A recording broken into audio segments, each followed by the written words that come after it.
ये मिला है जीवन, इसको निभाना है। ये मिला है जीवन, इसको लेकर चलना। आज कोई कह रहा था गुरुजी, ओ गुरुजी, हमने कहा क्या है? सारे त्योहार फीके हो गए, होली आ रही है, लगी नहीं रिया की होली जैसा है। दिवाली आती है तो लगता ही नहीं कि दिवाली जैसा है, राखी आती तो लगता ही नहीं राखी जैसा है। सारे त्योहार फीके हो गए गुरुजी। हमने कहा त्योहार फीके नहीं हुए, त्योहार का कलर फीका नहीं हुआ, त्योहार का रंग फीका नहीं हुआ है। बस त्योहार वही है, गुलाल वही है, मिठाई वही है, गुजिया पपड़िया वही है, खुरमे चकरी वही है, पपड़िया वही है, गुजिया वही है, इंसान वही है।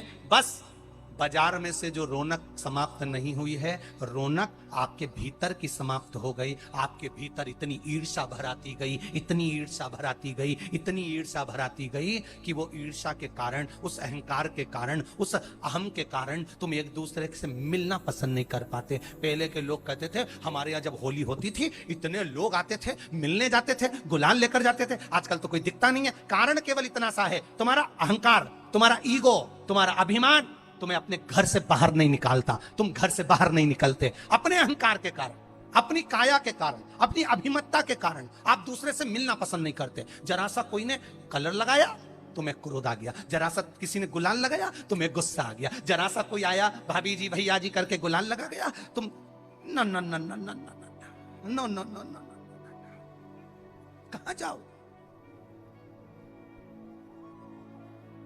इतने वीआईपी हो गए, इतने वीआईपी हो गए, इतने वीआईपी हो गए कि अपने त्योहारों से भी दूर हो गए। मेरा निवेदन है, होली का त्योहार आ रहा है, उस फागुन के त्योहार में मेरा देवाधिदेव महादेव माता पार्वती के साथ होली खेलता है, मेरा कृष्ण कन्हैया राधा रानी के साथ होली खेलता है। आप भी अपने इष्ट मित्रों के साथ होली खेलिए और दिल से खेलिए, दिल से खेलिए, हृदय से खेलिए, भावों से खेलिए, दिल से त्योहार मनाइए।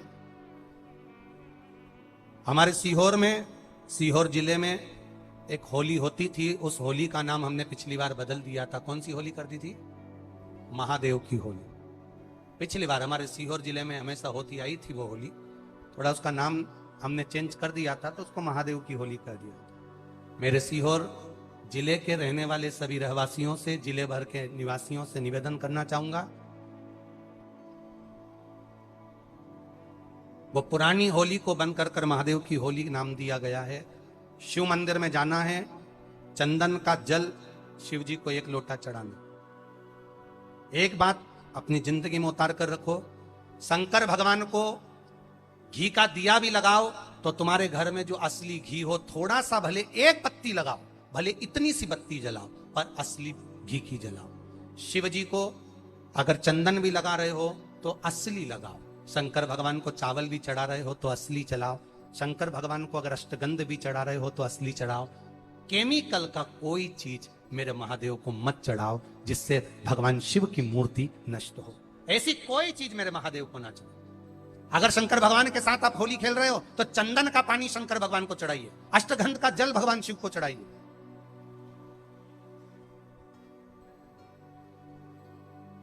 तो सीहोर में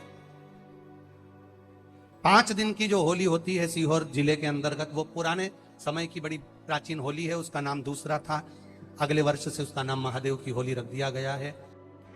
5 मंदिर, चमत्कालेश्वर मंदिर, गुप्तेश्वर मंदिर, बड़ा बाजार मंदिर, शुक्ला मंदिर और मनकामेश्वर मंदिर में हम भी सीहोर में जाएंगे। भगवान शिव की भक्ति अपने अपने शिवालय में जाकर, मेरे सीहोर नगर के सारे निवासियों से कहना, सीहोर जिले के वासियों से कहना, हमारा आना मूल नहीं है। ये तो 5 मंदिर जाते हैं, एक नियम है, नहीं तो उसका कोई शोभा यात्रा या जुलूस का क्रम नहीं। 5 मंदिर में जाकर शंकर भगवान को चंदन का जल चढ़ाना, ये मूल है। महादेव से होली खेलना। आप भी भगवान शंकर के मंदिर जाइए और महादेव को 1 लोटा चंदन का जल अवश्य चढ़ाइए। जो सीहोर जिले के निवासी हैं उनसे कहना। बाकी क्या आप लोग तो होली बाबा के साथ मनाते ही हैं, जैसा मनाते हैं वैसा ही क्रम आप लोग रखिए। हर हर महादेव। शिव कथा कह रही है। पशुपति व्रत का वर्णन शिव महापुराण में पाशुपत्य अस्त्र का और पाशुपत्य व्रत का विधान वर्णन हमारे यहाँ शिव महापुराण कथा करती है। कितने सोमवार का व्रत होता है? जम के बोलो जरा। 5 सोमवार। कितने दिए लगते हैं? 6। प्रसाद का एक हिस्सा अपन बनाकर एक साथ प्रसाद लेकर जाते हैं। पूजा की थाली सुबेरे आराम से तैयार कर कर अभिषेक का सामान तैयार करके सुबह जाके शिव जी का पूजन अभिषेक करो। उसी थाली को लेकर वापस आ जाओ। जैसी रखी है वैसी रखे रहने दो। थोड़ा सा जल आदि भले उसमें जरूरत पड़े तो रखो, नहीं तो जो चंदन अबीर गुलाल सुबह था वही थाली में रखे रहने दो, वैसा कि वैसा। शाम को 6 दिए रखो। तुम्हारी मर्जी पड़े आटे के रख लो, तुम्हारी मर्जी पड़े मट्टी के रख लो, तुम्हारी मर्जी पड़े जिसके दिए रखो। 6 ही दिए घी के रखो, बड़े आनंद से। गोल बत्ती के रखो। प्रयास करना कि गोल बत्ती का दिया रखा है। कभी भूल से लंबी बत्ती का भी हो जाए तो टेंशन नहीं लेना, बाबा को जो समर्पित हो। 6 दिए लेकर जाओ, प्रसाद लेकर जाओ मीठे का। भगवान के मंदिर में जाकर 6 ही दिए जमीन पर रख दो। शिव जी का शाम के समय आपको शाम को जल नहीं चढ़ाना, पंचामृत नहीं चढ़ाना, केवल जल का छींटा देकर, पंचामृत छींटा देकर पूजन कर लीजिए। जो अबीर चंदन है वो बाबा को लगा लो। बेलपत्र आदि जो भी है वो समर्पित करो। बाबा से विनती कर कर प्रसाद के 3 हिस्से कर दो। 5 दिए प्रज्वलित कर दो। प्रसाद के जब 3 हिस्से हो जाएं, तब 3 हिस्से करने के बाद दिए को प्रज्वलित कर दो। 5 दिए प्रज्वलित करो, पूजन करो। 2 हिस्से मंदिर में छोड़कर प्रसाद का 1 हिस्सा जब थाली में रख लो, तब 6ठे नंबर का दिया जो तुमने जलाया नहीं है, प्रज्वलित नहीं करा, उस दिए को थाली के अंदर रख लो। बाबा को विनती करो, आज मेरा पहला पशुपति व्रत है बाबा, स्वीकार करना। सबकी झोली भरी, मेरी भी भरना बाबा। दिल से प्रार्थना करना, बाबा से विनती कर कर दिया लेकर प्रसाद का 1 हिस्सा लेकर अपने घर आइए। घर में प्रवेश करते समय अपना सीधा, अपना राइट हैंड सीधा हाथ, अंदर जाते समय जहां पड़ता हो वहीं बैठ जाओ। दरवाजे के बाहर सीधे हाथ की ओर दिया लगा दो, और दिया लगाकर शंकर भगवान से जो मंदिर में कहकर आए हो अपने दिल की बात, वो यहां पर दिया जलाते समय कह दो। अंदर प्रवेश करो। भोजन करने से पहले जो प्रसाद लेकर आए हो 1 हिस्सा पहले वो खाइए, फिर भोजन करिए। प्रसाद के हिस्से में से कोई को भी हिस्सा नहीं देना है, वो केवल आपको ही खाना है। आराम से खाओ। बीच में 2-3 व्रत हो जाएं, रजोधर्म आ गया या कोई व्रत पड़ गया या एकादशी पड़ गई, जिस व्रत को तुम करते करते आए हो, 30 त्योहार करते आए हो, वो पड़ गया तो अपना पशुपति व्रत उस समय पर छोड़ दो। 3 व्रत हो गए, 4 व्रत हो गए या 2 व्रत हो गए, उसको छोड़ दीजिए। अगर आपका कोई व्रत पड़ रहा है तो, नहीं पड़ रहा तो लाइन से करे जाओ। कोई अड़चन नहीं आए तो लाइन से करो, अड़चन आ जाए तो छोड़ दो। छोड़कर वापिस फिर व्रत चालू कर दो। 3 हुए हैं तो 4थे नंबर का करो, 4 हुए हैं तो 5वें नंबर का करो। 5वां व्रत जब पूरा हो, जैसी पूजन करते आए हो वैसे ही करो। और 1 श्रीफल, कुछ भेंट जो भी आपसे बन जाए, 11 रुपया 51 रुपया जो आपसे बने वो लेकर बाबा को समर्पित करो। और 108 चावल के दाने या 108 फूल की पंखड़ी जो भी आपसे बन जाए वो बाबा को 1-1 कर समर्पित करो। दिल से प्रार्थना करो, बाबा आज मेरा व्रत पूर्ण हुआ है, आप इसे स्वीकार करिएगा। घर पर आकर वही दिया जलाकर अंदर प्रवेश कर भोजन करिए। 5 पशुपति व्रत अवश्य करिए, ये हमारे जीवन को सफलता देने वाले हैं। भाव से, आनंद से करिए, ये शिव तत्व को जानने वाले। कथा के पंडाल में आए हो, पेट्रोल डीजल खर्च करके आए हो, 150 रुपए खर्च कर कर आए हो, अपना समय निकाल कर आए हो, तो व्यर्थ की बात में पड़ोसन कुछ बोल रही है उसमें अपना मन ना लगाएं, कोई खड़े होकर बात कर रहा है उसमें अपना मन ना लगाएं, कोई पड़ोसी क्या बोल रहा है उसमें अपना मन ना लगाएं।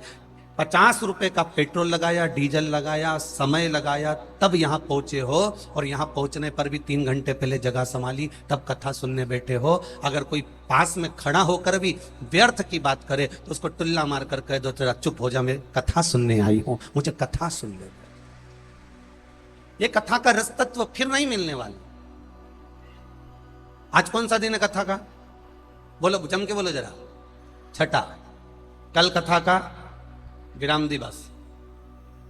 आज तो कथा 1 बजे से 4 बजे तक हो जाएगी, पर कल कथा सुबह 9 बजे से 12 बजे हो जाएगी। टीवी पर भले 1 बजे आएगी,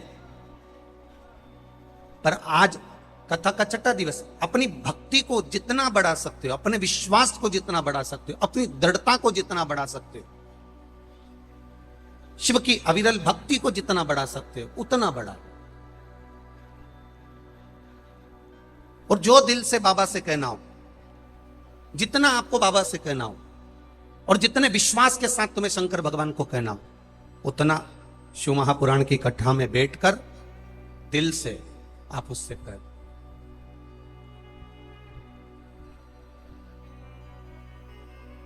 क्यों जाते हैं कथा में, क्यों जाते हैं सत्संग में? क्या जरूरत पड़ती है हमें शिव महापुराण की कथा में जाने के लिए? क्यों जाना हमें शंकर भगवान की कथा में? क्यों पहुंचना हमें भगवान के मंदिर में? किस लिए जाना हमें शिव महापुराण की कथा में? शिव महापुराण की कथा कहती है 3.5 करोड़ रोम छिद्र ये मनुष्य के शरीर में मिले हैं। 21,600 श्वास ये मानव के शरीर से प्रतिदिन निकलती है। 3.5 करोड़ रोम छिद्र मिले हैं। ये 3.5 करोड़ रोम छिद्र केवल साबुन से साफ नहीं होते हैं, कोई सर्फ से या कोई शैम्पू से साफ नहीं होते। ये 3.5 करोड़ रोम छिद्र भगवान ने दिया कि एक दिन में तेरे मुख से 3.5 करोड़ बार भगवान का नाम निकलना चाहिए। और यह सिद्ध हुआ। एक बार सत्यभामा जी को द्रौपदी पर बड़ा क्रोध आ गया। सत्यभामा जी को द्रौपदी पर बड़ा क्रोध आया और सत्यभामा जी ने रुक्मणी जी से कहा, जी एक बात बता कि ये द्रौपदी कैसी है? जरा जरा सी देर में भगवान को बुला लेती है, जरा जरा सी देर में भगवान को आवाज लगा देती है, जरा जरा सी देर में भगवान को पुकार लेती है और भगवान दौड़कर द्रौपदी के यहां चले जाते हैं। हमारा द्वारका का नाथ हमारे द्वारका में कम रहता है, द्रौपदी के पास ज्यादा रहता है।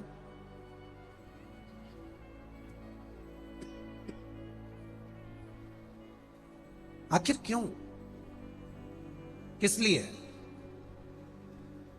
रुक्मणी जी ने कहा, मुझे तो नहीं मालूम कि भगवान दौड़ दौड़ के द्रौपदी के यहां क्यों जाते हैं, पर मुझे इतना अंदाजा नहीं है। पर इतना जरूर मालूम है कि द्रौपदी भगवान कृष्ण की बहन है, क्योंकि द्रौपदी ने भगवान कृष्ण के हाथ में चीर बांधा था, तो वो बहन है। इतना सिद्ध है कि वो बहन है। अरे तो ऐसे कैसे बहन भाई कि जरा सी देर में बुलाया और दौड़कर चल दिए द्वारका नाथ? भोजन कर रहे हैं तो दौड़कर चढ़ दिए द्वारका नाथ। भोजन कर रहे हैं और द्वारका नाथ दौड़ के चल दिए। इस द्रौपदी के घर तो मैं भी जाऊंगी एक बार, जरा सब पता करके आऊंगी। और भगवान ने सत्यभामा जी के मुख से जो शब्द निकले, भगवान ने उसको सुन लिया। अब भगवान लीला करने के लिए तैयार हो गए और भगवान द्रौपदी के यहां जाने लगे।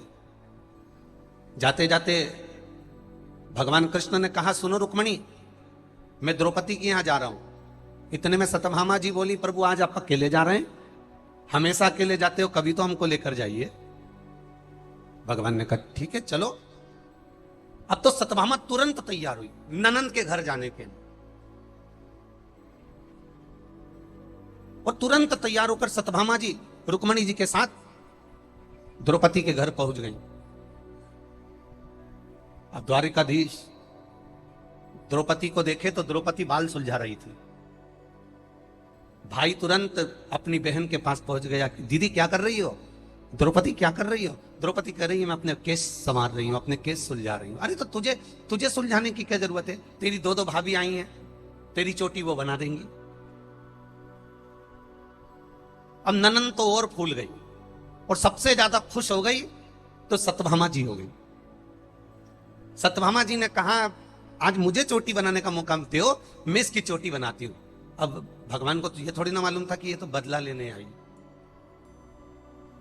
अब जो द्रौपदी बैठी, सत्यभामा जी ने हाथ में थोड़ा सा तेल अधिक लिया और लेकर जो द्रौपदी के सिर में लगाना प्रारंभ करा, और सिर में लगाते लगाते सत्यभामा जी ने एक बाल तोड़ा। जैसे ही एक केश तोड़ा, तोड़ते से ही जहां बाल तोड़ा, तोड़ते से ही उसमें से आवाज आई, हे कृष्ण। सत्यभामा जी को लगा आखिर ये आवाज कैसे आ रही है। सत्यभामा जी ने फिर वापिस तेल लगाया, फिर एक बाल तोड़ा तो उसमें से आवाज आई, हे कृष्ण। सत्यभामा जी समझ नहीं पाई, रुक्मणी जी के पास जाकर बोली, अरे रुक्मणी जी समझ में नहीं आता, मैं द्रौपदी का एक बाल तोड़ती हूं, मैं द्रौपदी का एक केश तोड़ती हूं, उसमें से हे कृष्ण आवाज आती है। ये समझ में नहीं आता आखिर ये आवाज क्यों आ रही है। रुक्मणी जी नहीं बता पाई, भगवान कृष्ण सामने प्रकट हो गए और भगवान कृष्ण ने कहा, सत्यभामा तुम्हारे मन में संशय है कि कृष्ण दौड़कर द्रौपदी के पास क्यों जाता है। उसका एक कारण है, पूरी पृथ्वी पर कोई ऐसा व्यक्ति नहीं जन्मा जिसने एक दिन में 3.5 करोड़ बार मेरा नाम लिया हो, वो केवल एक द्रौपदी है। वो केवल एक द्रौपदी जो 3.5 करोड़ बार मेरा नाम लेती है, एक दिन में 3.5 करोड़ बार नाम लेती है। इसलिए उसकी रोमावली में एक एक रोम रोम में कृष्ण समाया है, और जिसके रोम रोम में कृष्ण समाया है उसी के पास दौड़कर कृष्ण हर पलाया है। ये निश्चित उसी के पास दौड़कर। अब आप में से कितने लोग हैं जो 3.5 करोड़ बार भगवान का नाम लेते हो? कोई नहीं। कोई संत से पूछा जाए कि आप लेते हो, कोई साधु से पूछा जाए कि आप लेते हो, कोई गुरु से पूछा जाए आप लेते हो? 3.5 करोड़ बार भगवान का नाम एक दिन में कोई नहीं ले पाता। उसके लिए वेद व्यास जी ने कहा, अगर 3.5 करोड़ बार एक दिन में भगवान का नाम लेना है तो किसी सत्संग में जाकर बैठ जाओ, कथा में जाकर बैठ जाओ, प्रवचन में जाकर बैठ जाओ, सत्संग में जाकर बैठ जाओ, शिव महापुराण में जाकर बैठ जाओ। क्या होगा? शिव महापुराण में जाकर जब बैठोगे, अकेले घर पर बैठकर भगवान का भजन करोगे, राम राम शिव शिव श्री शिवाय नमस्तुभ्यम, घर पे बैठकर जपोगे तो कितनी बार जपोगे? मुख से बोलोगे तो एक बार बोलोगे, श्री शिवाय नमस्तुभ्यम, श्री शिवाय नमस्तुभ्यम, श्री शिवाय नमस्तुभ्यम, श्री शिवाय नमस्तुभ्यम।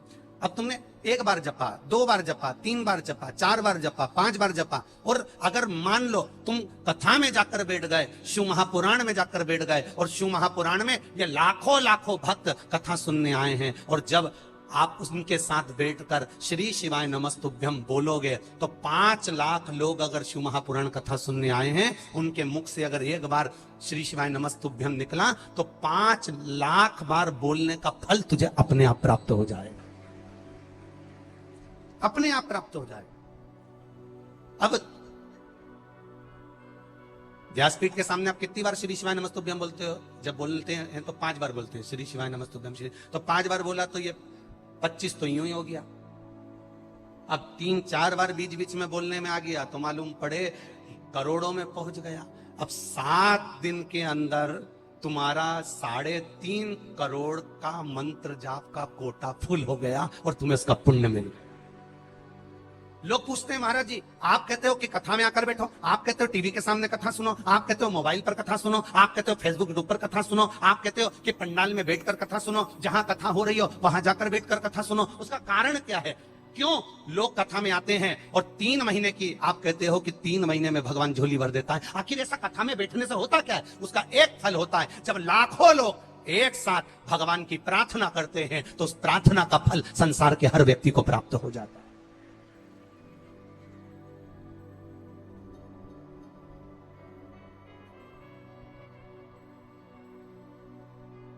किसी ने पानी ढोला, हमने कहा इससे बदला ले लेंगे, किसी ने कुछ कहा, हमने कहा इससे बदला ना, बदला नहीं लेना है, हमें खुद को बदल जाना है।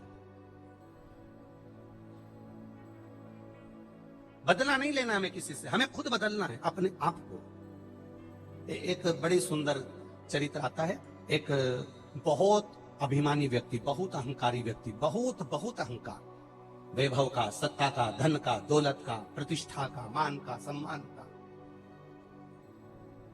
एक दिन वो गांव में पंगत में गया। अब गांव में पंगत में गया, लाइन से भोजन चल रहा था, वो भी जाकर बैठ गया। अब उधर से पापड़ परोसने वाला आया, सबको एक पापड़ देता गया। वो बेचारा आखिरी में गया तो उसके बर्तन में पापड़ आधा बचा। अब जो अहंकारी व्यक्ति बैठा था उसके पास वो पापड़ देने पहुंचा और उसकी थाली में, उसकी पत्तल में उसने आधा पापड़ रख दिया। अब जो उसने देखा कि सबको एक दिया और मुझे आधा दिया, आन दे बेटा, बदला तो तू मैं लेके मानूंगा, तेरे को आधा पापड़ मेरे को दिया। उसने कुछ नहीं बोला, वो गुस्से में लाल हुआ, आधा पापड़ भी उसने पत्तल में छोड़ दिया और छोड़ के मन में सोचा तू ही खा ले, नहीं खाना, जा, सबको एक दिया ना, मुझे आधा। और उसने आधा पापड़ नहीं खाया, छोड़ दिया और उठ गया और वो अहंकारी व्यक्ति चले गया। और गांव में जाने के बाद उसने 15 दिन बाद 40,000 रुपए खर्च करे और 40,000 रुपए खर्च करके पूरे गांव का पंगत रखी। अब 40,000 रुपए खर्च करके पूरे गांव की पंगत रखी और पंगत में पूरे गांव का निमंत्रण रखा, सब जीमने आए। जिसने इसको आधा पापड़ दिया था वो भी जीमने आया, उसको नहीं मालूम कि इसको किस बात का बुरा लगा है, वो भी जीमने बैठा। ये आया, पापड़ लेके आया, सबको एक एक दिया, इसको आधा दिया, आधा दे के आगे निकल गया, इसको कोई फर्क नहीं पड़ा। जिसको आधा पापड़ दिया वो अहंकारी व्यक्ति वापस आया, आकर उससे पूछा, पता चल गया तुझे? इसको कहते हैं बदला लेना। अब वो पापड़ खा रिया था, उसने कहा कैसा बदला लेना? उस दिन मैं पंगत में बैठा था, तूने मुझे आधा पापड़ दिया था, आज तू पंगत में बैठा, मैंने तुझे आधा पापड़ दिया, कैसा लगा? उसने कहा, अरे भैया मुझे तो मालूम ही नहीं कब कौन सी पंगत और कौन सा आधा पापड़, तुम्हें किसी बात का बुरा लग गया था क्या पापड़ से? अगर बुरा लग गया था तो उसी दिन बोल देते तो मैं आपको क्षमा मांग लेता, सॉरी कह देता, आपके चरण पकड़ लेता। कम से कम इतने दिन तक बेर अपने मन में तो लेकर नहीं बैठते और 40,000 खर्च भी नहीं हो पाते। दुनिया का व्यक्ति बदला लेने की सोचा। इसने गाली दी, हम पलटकर गाली देंगे। इसने अपशब्द किया, हम पलटकर अपशब्द कहेंगे। इसने ताना दिया, हम पलटकर ताना देंगे। इसने मेरे साथ ऐसा किया, हम पलटकर इसके साथ ऐसा करेंगे। शिव महापुराण की कथा कहती है, बदले की भावना को छोड़कर स्वयं को बदल लीजिए। जिस दिन हम स्वयं को बदल लेंगे उस दिन मेरा महादेव पार्वती जी के साथ आपके दरवाजे पर खड़ा मिलेगा। अपने आप को बदलना है। हम सुधरेंगे, जम के बोलो जरा, युग सुधरेगा। हम बदलेंगे, बोलो बोलो जम के बोलो, युग बदलेगा। कब बदलोगे? कोई बदलने की एक तारीख, कोई बदलने की एक तिथि, कोई बदलने का एक समय हमारा होना चाहिए। हम कब बदलेंगे? हम कब सुधरेंगे? अपनी अभिमत्ता को, अपने अहंकार को, अपनी तृष्णा को, अपने लोभ को, अपनी वात्सल्य, ये तृष्णा लोभ है, इसको पटकना। एक बहुत, आप सब लोग जूता चप्पल पहनने वाले में से हो, सब जूता पहनकर आए हो। कंकर रोड पर पड़ा है तो भी तुम सही से चल सकते हो, पर वही कंकर तुम्हारे जूते के अंदर पड़ा है तो तुम सही से चल सकते हो क्या? जम के बोलो रे बेटमा वाली जी, भाई बोलिए, चल सकते हो? नहीं। कंकर रोड पर पड़ा है, तुम आराम से चल सकते हो, पर कंकर जूते के अंदर पड़ा है और तुम थोड़ी 2-3 किलोमीटर चल के बता दो, चल नहीं सकते। उसी तरह लोभ, क्रोध, काम, वासना, आसक्ति, तृष्णा, गलत विचार, गलत सोच, ये बाहर रहे ना तो अच्छी है। जब क्रोध, लोभ, वासना, तृष्णा, गलत विचार अपने अंदर आ जाते हैं तो हम सही से अपनी जिंदगी में चल नहीं पाते हैं, हम सही से आगे नहीं बढ़ पाए। आसक्तियों से परे हो जाओ। इस व्यासपीठ ने कभी नहीं कहा आपसे कि आप अपना घर छोड़ दो। इस व्यासपीठ ने कभी आपसे नहीं कहा कि आप अपना परिवार छोड़ दो। ये व्यासपीठ तो यहां तक कहती है कि घर में झगड़ा हो जाए तो घर छोड़कर मत जाना, वहीं पे मून डालो पर मत जाओ। ये व्यासपीठ तो यहां तक कहती है। ये व्यासपीठ कभी नहीं कहती कि आप अपना घर छोड़कर चले जाओ, जरा जरा सी लड़ाई में अपने मायके चले जाओ, जरा जरा सी बात में आप घर छोड़कर चले जाओ। ना ना ना ना, ये व्यासपीठ कभी नहीं कहती कि आप अपना घर छोड़ो। ये व्यासपीठ कभी नहीं कहती कि आप अपना परिवार छोड़ो। ये व्यासपीठ कभी नहीं कहती कि आप अपने कुटुंब परिवार को छोड़कर जाइए। ये व्यासपीठ कहती है कि आप अपने गलत विचारों को छोड़ दीजिए, आप अपनी गलत सोच को छोड़ दीजिए, आप अपनी गलत आसक्ति और तृष्णा को छोड़ दीजिए।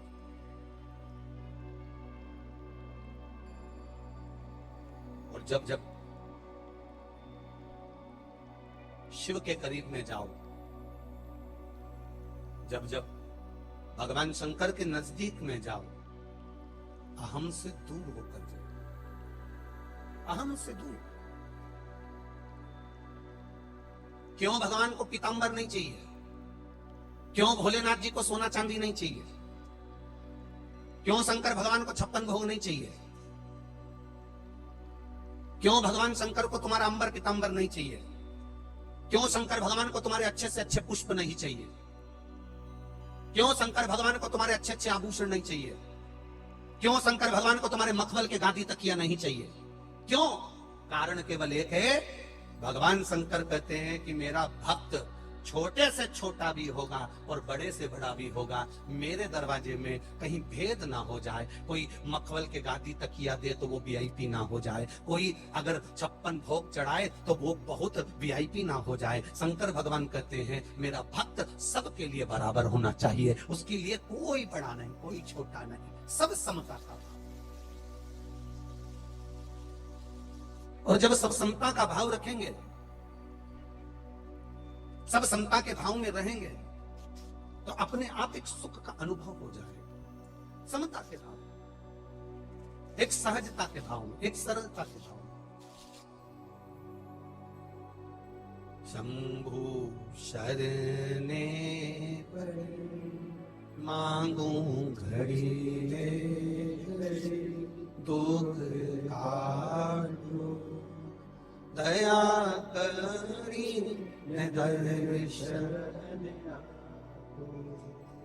आप समता का भाव रखिए। मेरे शंभू को, मेरे उगरदानी को, मेरे त्रिकालदर्शी को, मेरे कैलाशी को, मेरे अविनाशी को कोई बड़ा या कोई छोटा नहीं, उसके लिए सब बराबर। उसके लाखों दीवाने, बड़े से बड़े, उसके चरणों में कंकड़ माटी से पड़े। कोई कह रहा था गुरुजी शंकर भगवान को भांग प्रिय है, कोई कह रहा था शिव जी शंकर भगवान को गांजा प्रिय है। इसलिए उनका फोटो हमने देखा कि भगवान शंकर चिलम लगा रहे थे, हमने देखा शंकर भगवान भांग घोट रहे थे। शिव महापुराण की कथा, इतने विद्वान विद्वान ब्राह्मण जन यहाँ पर विराजमान है और सभी बहुत विद्वान ब्राह्मण लोग जगह जगह पर कथा श्रवण करते हैं। इस शिव महापुराण में कहीं पर नहीं लिखा कि शंकर भगवान को भांग प्रिय है कि गांजा प्रिय है। शिव जी को अगर कुछ प्रिय शिव महापुराण में लिखा है तो लिखा शंकर जी को राम नाम प्रिय है, बाकी के ना गांजा प्रिय है ना भांग। गलत व्यसन को तो मेरा शिव छुड़वाता है।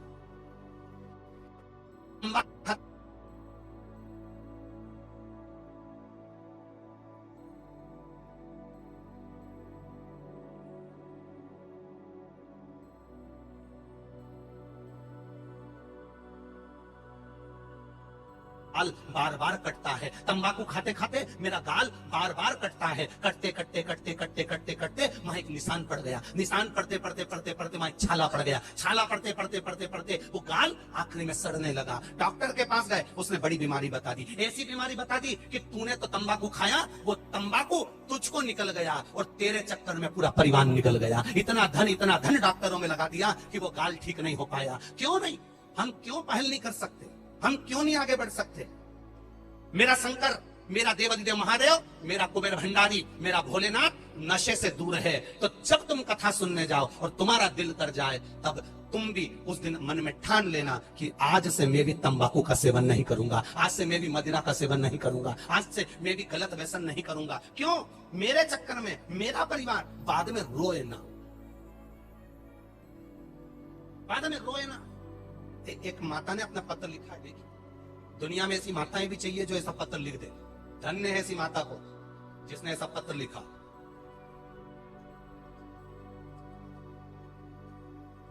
शंभु शरण पड़े मारो घड़ी रे घड़ी दुख काटो,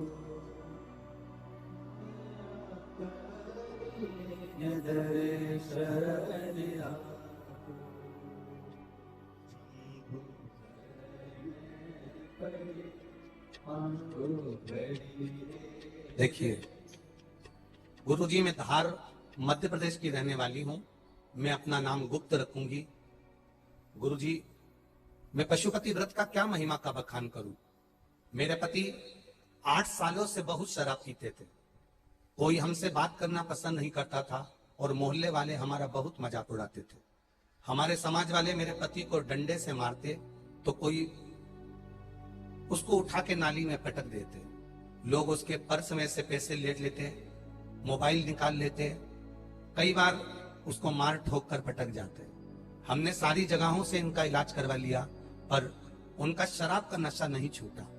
रात को 2-3 बजे तक आते, खूब नशे में धुत होकर आते, गाली गलौज करते, बच्चे भी उनसे तकलीफ में रहते। गुरुदेव, फिर मैंने किसी के कहने पर पशुपतिनाथ के व्रत में जाना, सुना, फिर मैंने पशुपति व्रत किया, तो उसमें मुझसे कुछ गलती हो गई होगी, हो सकता है बाबा ने मेरी नहीं सुनी। दूसरी बार फिर पशुपति व्रत करा और बाबा की कृपा से दूसरा पशुपति व्रत था, और मेरे पति ने शिव मंदिर मुझे जब छोड़ने को गया तब उसने शराब छोड़ दी, और आज तक वो शराब को हाथ नहीं लगा। ये शिव तत्व है, ये मेरा उभरदानी, ये मेरा त्रिकालदर्शी, ये कैलाशी है। अब पहचानो उसको। हम भी तो संकल्प ले सकते हैं, हम भी तो विचार कर सकते हैं कि किसी तंबाकू के नशे में, किसी गलत व्यसन में, किसी मदिरा के नशे में, किसी गलत नशे के चक्कर में कहीं हमारा परिवार भी तो बर्बाद नहीं हो रहा है। एक छोटी सी बीमारी आती है, व्यक्ति के घर में रखा हुआ पूरा धन बर्बाद कर देती है, और आखिरी में वो रोता रहता है, वो रोता रहता है। अपने आप को हम क्यों ना सुधार? कितने लोग, कितने विधर्मी भगवान शंकर को कह देते हैं ये गंजेड़ी है, कोई कह देता है ये भंगेड़ी है, और दुनिया के लोग सुनते रहते हैं, सारी दुनिया के लोग सुनते हैं। भांग आपको प्रिय है, इसलिए आप शंकर भगवान को प्रिय कर दिए। गांजा आपको प्रिय है, इसलिए आपने शिव जी को प्रिय कर दिया। मेरे शंकर भगवान ना गांजे के नशे में रहते हैं, ना भांग के नशे में रहते हैं। मेरा वो घड़दानी तो राम नाम के नशे में रहते हैं। 24 घंटे राम और कृष्ण की भक्ति में डूबे रहते हैं, 24 घंटे।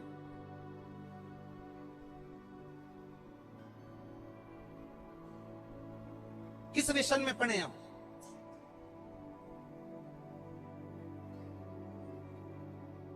नशा किसी भी चीज का होगा वो बर्बाद कर देगा। ब्रह्मा जी को एक नशा हो गया था, अहंकार।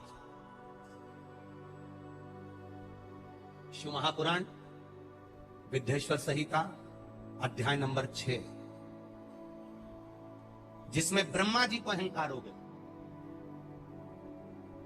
ब्रह्मा जी और ब्रह्मदेव को कितना अहंकार कि भगवान विष्णु शेषनाग की सैया पर सो रहे हैं, मेरा नारायण शेषनाग की सैया पर विश्राम कर रहे हैं, लक्ष्मी जी उनके चरण दबा रही हैं, चारों तरफ आनंद ही आनंद है।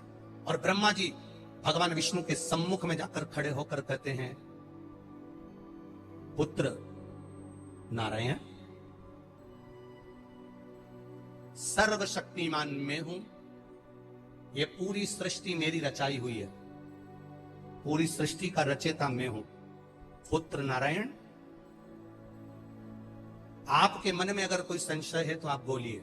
अब ब्रह्मा जी का अहंकार देखिए कितना सर चढ़ के बोला है, ब्रह्मा जी का अभिमान देखिए कितना सर चढ़कर बोला है कि भगवान विष्णु शेषनाग की सैया पर विश्राम कर रहे हैं, लक्ष्मी जी चरण दबा रही हैं, और भगवान ब्रह्मा वहां आकर कहते हैं कि पुत्र नारायण। विद्येश्वर संहिता शिव महापुराण की वर्णन करती है, पुत्र नारायण। जैसे ही सुना ब्रह्मा जी को क्रोध नहीं आया। अगर एक बेटा बाप से कह दे ना, बेटा बेटा बाप से कहे, ए बेटा अभी तो मुझे जानता नहीं है, बेटा बाप से कह दे तो बाप को गुस्सा आएगा और एक चंडकटा धर के देगी तो इनंग का इनंग कर ही देगा तुरंत। क्या बोला रे नाना?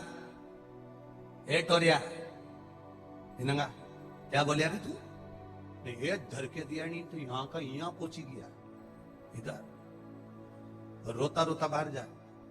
एक बेटा अपने बाप से कह दे कि तुम मेरे पुत्र हो, कितना बुरा लगेगा। आज भगवान नारायण के सामने ब्रह्मदेव जी ने जाकर कह दिया, पुत्र नारायण, ये सारी सृष्टि मेरी रचाई हुई है, सारा ब्रह्मांड मेरा है, सब कुछ मेरा है, मैंने रचा है। आपके मन में कोई संशय है तो आप बोलिए। नारायण को क्रोध नहीं आया। क्रोध नहीं आने का कारण केवल इतना था क्योंकि भगवान नारायण ये जानते थे कि ये ब्रह्मा जी नहीं बोल रहे हैं, ये ब्रह्मा जी के भीतर जो भर गया नशा, किस चीज का? जम के बोलो, अहंकार का। सृष्टि की रचना करते करते करते करते करते करते ब्रह्मा जी के भीतर जो अभिमान समा गया था, ब्रह्मा जी के भीतर जो अभिमत्ता समा गई थी, ये वो अभिमत्ता बोल रही है, ये वो अभिमान बोल रही है। और अहंकार जब टूटता है बड़ा दुख होता है। जब अहंकार टूटता है जब बड़ा दुख होता है। एक पत्नी तैयार हुई, श्रृंगार करी, अभिमान बचता। जब अहंकार टूटता है बड़ा बड़ा दुख होता है, बड़ा दुख। एक पत्नी तैयार हुई, बड़ी सुंदर श्रृंगार करा उसने, बड़ी सुंदर सजी वो, और सजने के बाद अब उसको जितों ने भी कहा ना कि तू बड़ी सुंदर लग रही, बड़ी सुंदर लग रही, तेरे पे साड़ी बड़ी अच्छी लग रही, तो कितनी जोरदार लग रही, कितनी जोरदार लग रही। और वही तैयार हुई, पत्नी अपने पति के पास गई और पति से जाकर उसने पूछ लिया, क्यों जी मैं कैसी लग रही? पति ने एक बार भी नहीं बोला कि तू अच्छी लग। इसने फिर जाकर पूछा, क्यों जी मैं कैसी लग रही? पति नहीं बोला। पति को मालूम अगर मैंने बोल दिया तो लड़ाई करने बैठ जाएगी, नहीं बोला। पत्नी ने फिर बोला, क्यों जी मैं कैसी लग रही? पति ने आखिरी में आकर कह दिया, तू ऐसी लग रही जैसे हरी घास में भैंस चल रही। अब तो वो कांटे से खून नहीं, वो लड़ाई चल। अहंकार जब टूटता है, अभिमान जब टूटता है तो विवाद होता ही। जब अभिमान टूटे ना तो विवाद निश्चित है, बिल्कुल निश्चित। एक बहुत काला सा दामाद, बहुत काला सा, एकदम ब्लैक ब्यूटी, बहुत काला सा, अपने ससुराल गया। ससुराल गया तो सासू ने उसको खूब श्रीखंड, रबड़ी, दूध, मलाई सब खिलाया। अब दामाद वापिस घर जाने लगा तो सासू जी से कहा, माँ अब मैं जा रहा हूं घर। तो सासू जी बोली, दामाद साहब 2-4 दिन और रुक जाओ, तुम्हारे चक्कर में हमको भी श्रीखंड, रबड़ी, दूध, मलाई खाने को मिल जाएगा, दही दूध मिल जाएगा। अब तो दामाद को अहंकार आ गया, मेरे चक्कर में इनको खाने को मिल जाएगा। मतलब मैं आया तो इनके यहाँ बरकत बढ़ी, मैं आया तो इनके यहाँ लक्ष्मी बढ़ी, मैं आया तो इनके यहाँ संपदा बढ़ी, मेरे आने से इनके यहाँ दूध दही बढ़ा। तो दामाद ने पूछ लिया, सासू जी मेरे आने से या मेरे रुकने से तुमको दूध दही खाने मिल जाएगा, इसका मतलब मैं समझा नहीं। सासू बोली, दामाद साहब हमारी भैंस का छोरा हुआ था पाड़ा, और वो पाड़ा मरी गया, भैंस ने दूध देना बंद कर दिया। जब से तुम आए हो भैंस रोज दूध दे रही, ओके लग रही हमारा पाड़ा आ गया।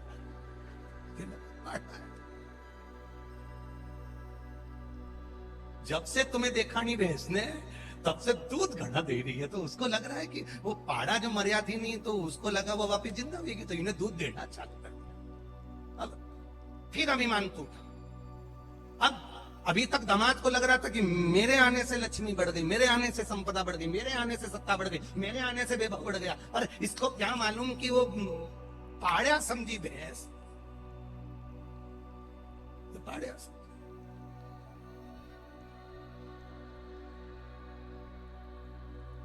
हम भी, ये तुम्हारे पास का ही हमारा भी ससुराल हो, हम भी नहीं जाते ज्यादा ससुराल, क्योंकि वे पाड़िया समझ ले तो।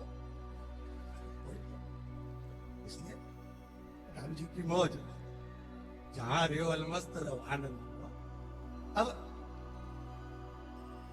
ब्रह्मा जी को भी माना या ब्रह्मा जी को बड़ा भी मत था। अब ब्रह्मा जी ने आते सी कहा, पुत्र नारायण, भगवान लक्ष्मी जी को तो क्रोध आया, पर भगवान नारायण को क्रोध नहीं आया, क्योंकि नारायण जान गए ये नशा है, नशा, ये अहंकार का नशा है, अभिमत्ता का नशा है, वैभव का नशा। और बहुत ध्यान देना महाराज,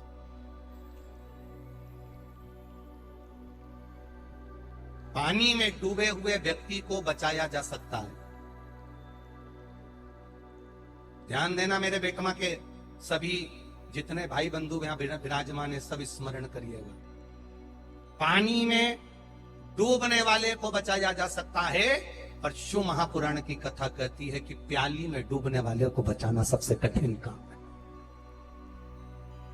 दुनिया का सबसे कठिन काम है प्याली में डूबने वाले को बचाना, नशे में डूबने वाले को बचाना। चाहे वो अहंकार का नशा हो, काम का नशा हो, लोभ का नशा हो, वासना का नशा हो, तृष्णा का नशा हो, आसक्ति का नशा हो, चाहे मदिरा का नशा हो, चाहे तंबाकू का नशा हो, चाहे सुपारी का नशा हो, चाहे गांजे का नशा हो, चाहे भांग का नशा हो, चाहे जो नशा करे, नशेले व्यक्ति को बचाना सबसे कठिन काम, बहुत कठिन।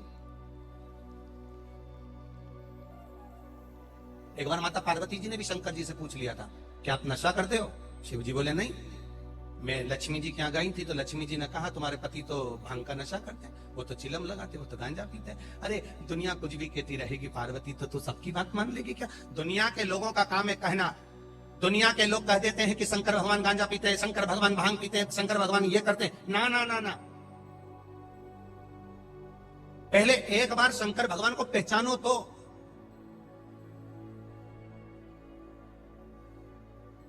पहले शिव जी को जानो तो। अरे भाई, मंथन में विष निकला, वो विष शंकर भगवान को दिया। कारण भगवान नारायण ने नहीं दिया, शिव जी को दिया, क्योंकि शंकर भगवान कैलाश पर बैठते हैं, बहुत ऊंचे बैठते हैं। कैलाश पर्वत सबसे ऊंचा पर्वत, जिस पर देवादिदेव महादेव बैठते हैं। और वो कैलाश पर विष इसलिए भेजा, जैसे हमारे यहाँ चूहा मारने की दवा लाते हैं, पेड़ पौधों पे छिड़कने की दवा लाते हैं, खेत में दवाई डालने की दवा लाते हैं, तो उस पे लिखा रहता है बच्चों के हाथ से ऊंची धरो। तो भगवान विष्णु ने भी वो विष को ऊंचा धर दिया। भगवान शंकर विष को पिए, नीलकंठधारी बन गए। थोड़ी सी बूंद नीचे गिरी, भांग धतूरा उत्पन्न हो गया। भांग शिवजी के आसपास में लगी हुई है, क्यों? कंठ में जलन होती है तो भांग की टटिया की हवा शिवजी को लगती है, तो उनको थोड़ी ठंडक मिलती है, क्योंकि विष भरा है कंठ, पिए नहीं है।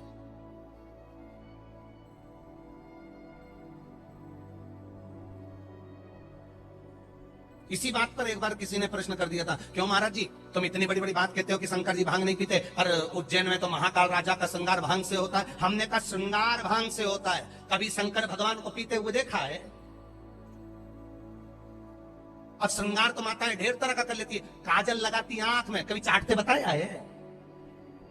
लिपस्टिक लगा दी ऐसी लाइन खींच के, डब्बा भर के फिर लगाती, लगाने के बाद कभी किसी को चाटते हुए देखा है? और श्रृंगार तो कुछ भी कर सकते हो, श्रृंगार तो ये पाउडर भी लगाए ऐसी 2 घंटे तक ऐसी डब्बी में लेके, ऐसा कौन सा कपड़ा होता है उससे यूज न्यूज मचलती रहेगी। इसको कभी देखा तुमने ऐसा कांच के सामने की ये यूं नहीं लगा के चाटती था? अब कोई कहे कि आप कहते हो भगवान शंकर भांग नहीं पीते, महाकाल राजा का श्रृंगार तो भांग से होता है।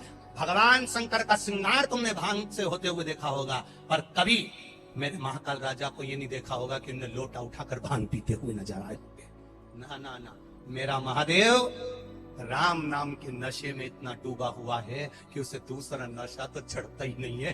एक नशा इतना भारी, इतना भारी, इतना भारी। अब तुम यहीं देख लो, यही कथा में एक ये विधायक जी विशाल पटेल जी और एक इनके भाई, क्या नाम है उनका, हिमांशु है, हिमांशु पटेल जी। अब ये जनसेवा में लगे हैं, वो ठाकुर सेवा में लगे हैं। अब नशा देखिए, वो ठाकुर की सेवा का नशा है, ये जनसेवा का नशा है। एक भाव जो भगवान की भक्ति में डूबा है। और हमने धन्यवाद देना चाहेंगे विशाल भैया आपको, हिमांशु भैया आपको, आपके पूरे मित्र मंडली को पूरी साधुता के साथ देना चाहेंगे। आज भी एक पत्र आया है, हम तो पत्र ज्यादा पढ़ते नहीं क्योंकि ज्यादा प्रशंसा नहीं करना चाहिए, नजर लग जाती है, इसलिए हम पत्र पढ़ते नहीं है। तो आज भी एक बहन ने पत्र लिखा है आपके लिए कि गुरुजी विशाल भैया लड़कियों की शादी करवाते हैं, सम्मेलन करवाते हैं। हमको तो नहीं मालूम था, पर उस पत्र में हमने पढ़ा कि शंभो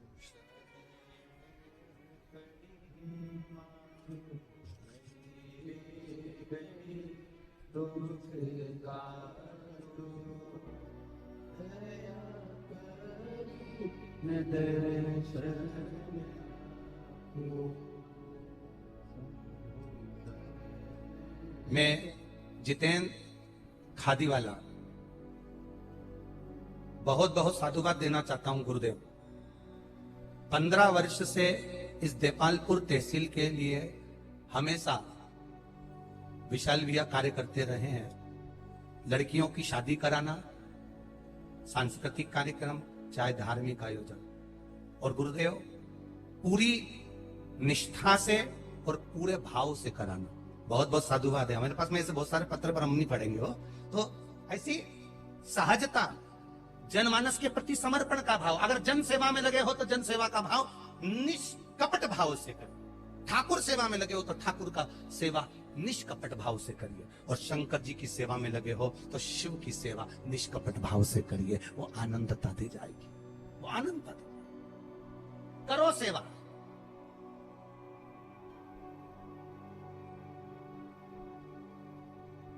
एक भक्ति के बल को बढ़ाओ। ब्रह्मा जी को नशा हो गया। ब्रह्मा जी को नशा किस चीज का हुआ? अपनी अहमत का, अहंकार का नशा। और उन्होंने भगवान नारायण को पुत्र कह दिया कि पुत्र नारायण, इस संसार का रचयिता मैं हूं। क्रोध आ गया। ब्रह्मा जी को शब्द सुनकर भगवान नारायण को क्रोध नहीं आया, पर लक्ष्मी जी को क्रोध आया, और लक्ष्मी जी ने भगवान विष्णु से कहा, ये आपको पुत्र कह रहे हैं, ये आपको बेटा कह रहे हैं। पुत्र कह रहे हैं, बेटा कह रहे हैं ना। लक्ष्मी, लक्ष्मी शांति रखो, शांति। घर में सबसे ज्यादा धैर्य, घर में सबसे ज्यादा धीरज, घर में सबसे ज्यादा शांति, घर में सबसे ज्यादा सहनशीलता स्त्री के भीतर होती है, और स्त्री को ही रखना पड़ती है। कितना सुंदर कहा है किसी ने कि नारी से, स्त्री से कभी उसकी उम्र नहीं पूछना चाहिए, और पुरुष से कभी उसकी आय नहीं पूछना चाहिए। किससे? बोलो बोलो, जम के बोलो। स्त्री से कभी उसकी, बोल जम के बोलो रे बेटवा वालों, उम्र मत पूछो। और पुरुष से कभी उसकी आय मत पूछो कि कितना कमा रहा, कितना ला रहा है। कारण क्या है? स्त्री से उम्र इसलिए नहीं पूछना चाहिए क्योंकि नारी अपने लिए नहीं जीती, परिवार के लिए जीती है। और पुरुष से आय इसलिए नहीं पूछना चाहिए क्योंकि पुरुष अपने लिए नहीं कमाता, परिवार के लिए कमाता है।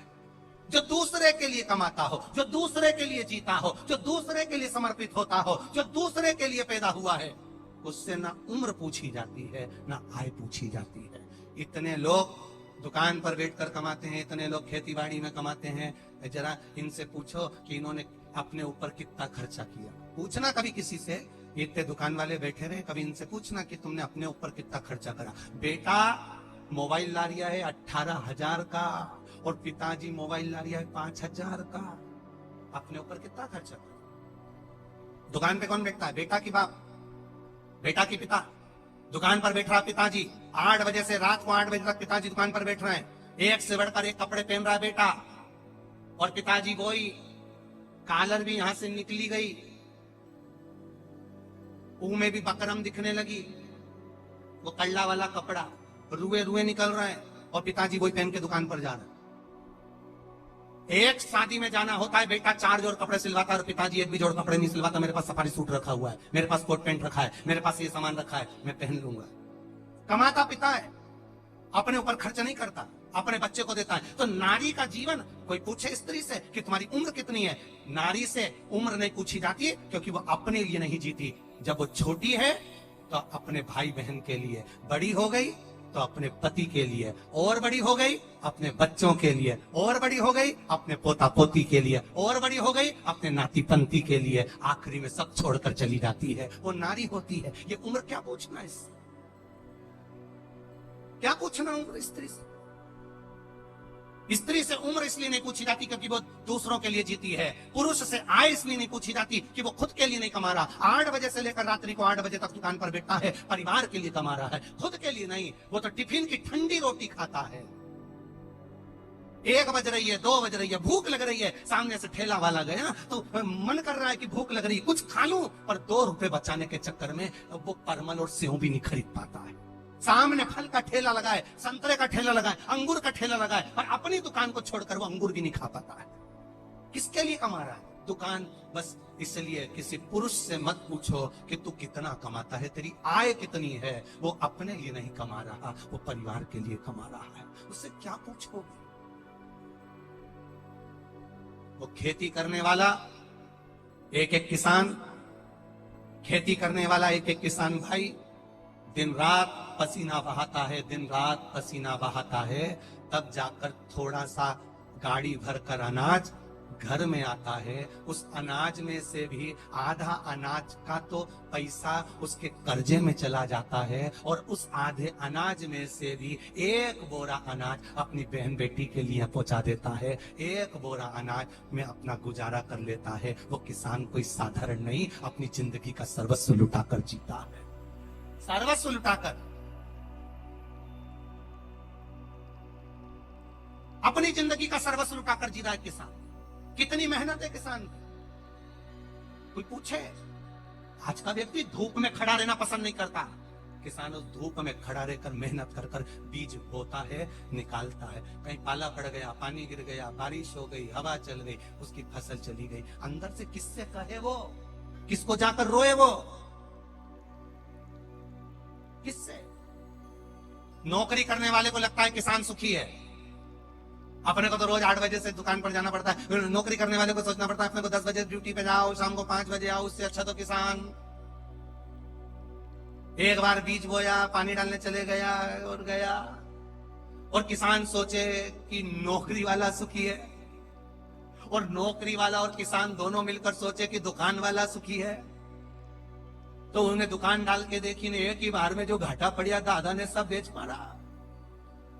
कौन सुखी? गरीब सोचे अमीर सुखी, अमीर सोचे राजा सुखी, राजा सोचे चक्रवर्ती सुखी, चक्रवर्ती सोचे इंद्र सुखी, इंद्र सोचे ब्रह्मा सुखी। ब्रह्मा कितना सुखी? वो का 4 मुंडा है, कहीं से भी बोल दे, वेद मंत्र वाणी लिख दे, पढ़ दे, सबका भविष्य लिख दे। ब्रह्मा सुखी। तो ब्रह्मा जी से पूछा तुम सुखी? ब्रह्मा जी बोले मैं काय का सुखी? सुखी तो भगवान विष्णु आराम से शेषनाग की सैया पर पड़े रहते, लक्ष्मी जी चरण दबाती रहती। तो पूछा नारायण आप सुखी? नारायण के मैं काय का सुखी? तो तुलसीदास जी ने लिख दिया यहाँ एक सुखी है जो भगवान के भजन में लगा है, उसके सिवाय कोई सुखी नहीं है। कोई सुखी। और सुख ढूंढना भी मती। जब ये शरीर हमको सुख नहीं दे सकता तो दुनिया का कौन व्यक्ति सुख देगा? ये शरीर हमको सुख नहीं दे रहा, जो अपना है, खुद का है, ये शरीर तो अपना है ना, ये सुख कितना दे रहा? थोड़े कभी कभी आंख में तकलीफ हो जाए, कभी कानों में तकलीफ हो जाए, कभी मुंडा का इनंग से दुख है, कभी इनंग से दुख है, कभी यहाँ दीवान पर छाला हुई जाए, कहीं कोनी दुखे, कहीं हाथ दुखे, कहीं कमर दुखे, कहीं पीठ दुखे, रात्रि के नींद नहीं आए तो आंख झपीर झपीर हो जाए। सोचो जरा, अपन के ये सुख आएगा, सुख आएगा, सुख आएगा, सुख आएगा, सुख आएगा। जब शरीर अपना होकर अपने को सुख नहीं दे रहा तो मेरी बेटमा की चीजियों, दुनिया का कोई व्यक्ति तुमको कौन सा सुख दे देगा? ये शरीर अपने को सुख नहीं दे रहा। कभी पांव दुखे, कभी हाथ दुखे, कभी मुंडा दुखे, कभी गला दुखे, कई बार इतना गला दुखे कि मुंडा में नमक का पानी डालकर दर दर करके थूकना पड़े। काय का शरीर? शरीर सुख नहीं दे तो दूसरा काय का सुख देगा? हमें लगता है सुख आ रहा है, हमें लगता है सुख मिलेगा, हमें लगता है सुख प्राप्त होगा, पर सुख आता जरूर है, धीरे धीरे आएगा, आकर जाएगा भी आपके पुण्य के अनुसार। हमें लग रहा है सुख मिलेगा, हमें लगता है सुख प्राप्त। जैसे तुम यहां खड़ी हो जाओ, ये चौराहे पे यहीं बहुत सारा पुलिस वाला हम खड़े हैं, नहीं इन्हें खड़ी हो जाओ और इतने में दूर से तुम्हें दिख जाए बस आ रही, बस आ रही, और देपालपुर की बस आई, आ रही, आ रही, आ रही, आ रही, और जो तुम भगी बस की ओर जाने के लिए तुम्हारा देपालपुर की आई, और जो बस की भगी, तो इतने में बस वाले ने कहा देपालपुर नहीं जा रही है, तो खजूरिया खजूरिया खजूरिया चिल्लाई दी। अब बताओ, इतने में फिर दूसरी बस आई, ने तुमने सोचा देपालपुर की आई, वो फिर देपालपुर की बस आई, ने इतने में फिर चिल्ला दिया धार धार धार धार। अब बस भग के गई थी कि देपालपुर की आई, मालूम पड़े धार की आ गई, फिर आई तो खजूरिया के। इतने में फिर बस दिखी, धूल उड़ाती उड़ाती आई, नहीं आई। इतने में उन्होंने कहा कि बस कहाँ जा रही? कि देपालपुर? नहीं, ये तो इंदौर जा रही है। फिर सामने से फिर बस दिखी। ऐसे ही हमें सुख नजर आता है। अभी थोड़े दिन बाद मेरे दुकान में तब फायदा होगा, मैं एक फ्रिज ले लूंगा, इतने में बस तो कहीं और की निकल गई। फिर सोचा बस अब हमारा सुख का दिन आने वाला है, हमारी देपालपुर की बस आने वाली। इतनी देर मालूम पड़ा कि धार की निकल गई और अपन खड़े की खड़े ही रहे। फिर आई, बाद में बस आई, देपालपुर की भी आई, और जो बस आई तो इतने में बस वाले ने कह दिया जगह ही नहीं दादा। अब कहीं करे तो ये फोन लगा रही, ठीक है वही देपालपुर वाला, ए भेरू तो थोड़ा ताईजी है कहीं? तो भाई कहीं हो गया? कहीं नहीं, मैं यहीं खड़ी बेटमा में और बस सब भरी निकली ने जगह नहीं है।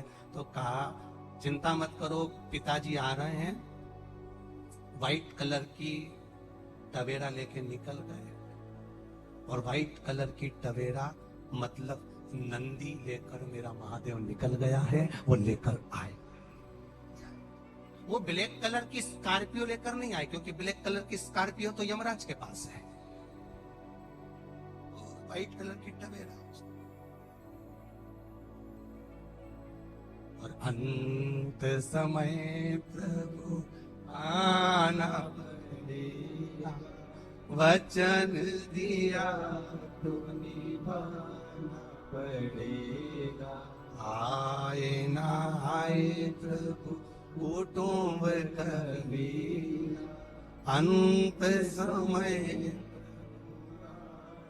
पड़ेगा, ओ वचन दिया तो निभाना पड़ेगा। कौन सा अहंकार ब्रह्मा जी के भीतर आ गया। जब ब्रह्मदेव के भीतर अहंकार आया तो उन्होंने भगवान नारायण को पुत्र कहकर पुकार दिया। ये अभिमत्ता जब समाहित हो जाती है तब कुछ समझ में आता है कि ये कहीं नष्ट होने वाला, ये कहीं नष्ट होगा। अहम छा गया, अहम।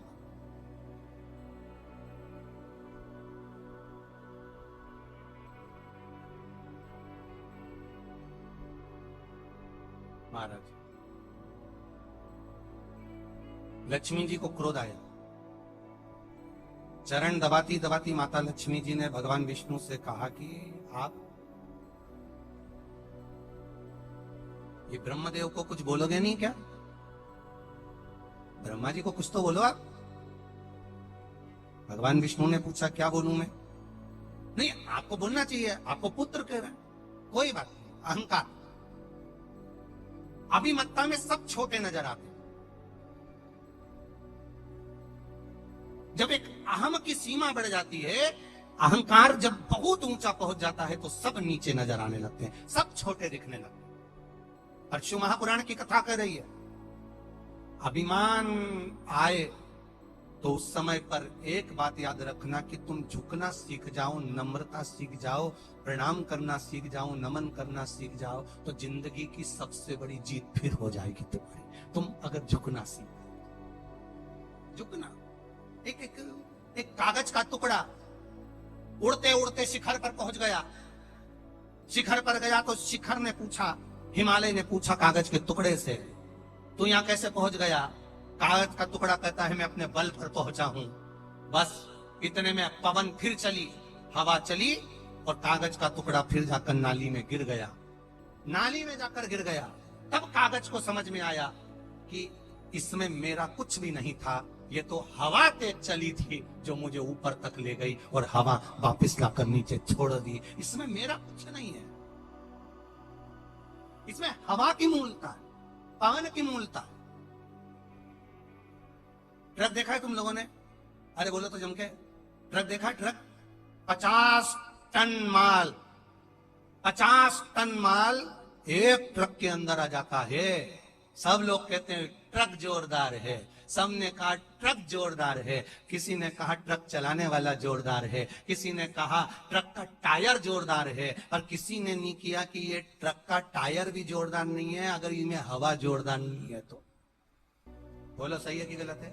अगर ट्रक के पहिए की हवा फुस हो जाए, निकली जाए, तो 50 टन का माल लेके जा, बता दे, ले जा। बोलो जाएगा? अरे बोलो तो रे बेटवा वालों, जाएगा माल? 50 टन का माल ट्रक के अंदर भरा है। टायर कितना भी जोरदार हो, पर टायर के अंदर अगर हवा नहीं है तो ये लेके चलेगा, 50 टन का माल लेगा। अब बस सब कुछ दिख रहा है, ट्रक जोरदार, ट्रक का मालिक जोरदार, ट्रक का ड्राइवर जोरदार, ट्रक का टायर जोरदार, पर किसी ने नहीं कहा साहब कि ट्रक के टायर में जो हवा है वो जोरदार है। उस हवा के बल पर यह 50 टन का ट्रक आगे बढ़ता चले जाता है। उसी तरह इस शरीर में सब कुछ जोरदार है, पर परमात्मा को धन्यवाद देना कि इसमें प्राण वायु, इसमें जो तूने श्वास दी है, ये सबसे जोरदार है। अगर ये ही नहीं होती तो ये ट्रक कहां से आगे बढ़ जाता, 50 टन का माल भी लेकर नहीं जाता। ये सब एक बार ट्रक के पहिए की हवा निकली कि वो आधा किलोमीटर भी नहीं चलता। उसी तरह इसकी अगर हवा निकल जाए, किसकी? अरे बोले जमके जमके बोले जरा, किसकी? ये मानव के शरीर की। बस इसकी हवा निकली, इसके बाद ये 2 कदम चल के बता दे, फिर ये खुद नहीं चले, इके लेके चले। बस हवा निकलते से हवा निकली, फिर इसलिए ये खुद नहीं चलता। ट्रक के पहिए की हवा निकली, टायर कितना भी जोरदार हो, भले किसी भी कंपनी का हो। हमारे यहाँ का टायर 20,000 का, 50,000 का, 1 लाख का एक टायर गाड़ी का, और हवा निकलने के बाद किस काम का वो टायर? चले ही नहीं, 50 टन का माल लेके जाए नहीं। उसी तरह ट्रक के पहिए की हवा निकल जाए तो ट्रक आगे नहीं जाता, बस इसकी हवा निकल जाए तो ये भी आगे नहीं जाता। उस परमात्मा को धन्यवाद देना कि तूने इसमें हवा भर कर भेजी है, और वो हवा कोई साधारण नहीं, तेरी दी हुई है, तेरी कृपा की दी हुई, तेरे बल पर चल रही है, तेरी दी। बड़ी मुश्किल से मिलती है, बड़ी मुश्किल से। ब्रह्मा जी को अभिमतता है, ब्रह्मा जी के भीतर अभिमान, ब्रह्मा जी के भीतर अहम सामने प्रकट हो गया और कह दिया कि पुत्र नारायण। लक्ष्मी जी कह रही हैं कि कुछ बोलो, भगवान विष्णु कहते मैं नहीं बोल सकता क्योंकि इसके भी भीतर अहंकार समाया है। ज्ञानी को समझाया जा सकता है, अज्ञानी को समझाया जा सकता है। ज्ञानी व्यक्ति को समझा सकते हो, अज्ञानी व्यक्ति को समझा सकते हो। भगवान नारायण लक्ष्मी जी से कह रहे हैं, पर अभिमानी व्यक्ति को नहीं समझा सकते, वो जिंदगी भर नहीं समझ सकता। आप ज्ञानी को समझाओगे वो समझ जाएगा, समझ जाएगा। अज्ञानी व्यक्ति एक बार नहीं समझेगा, 2 बार नहीं समझेगा, 3 बार नहीं समझेगा, चौथी बार में समझ जाएगा। और जिसके भीतर अभिमान समाया हो, जिसके भीतर अभिमत्ता समाई हो, जिसके भीतर अहम समाया हुआ हो, जिसके भीतर अहंकार समाया हो, वो कैसे समझे? उसको नहीं समझे।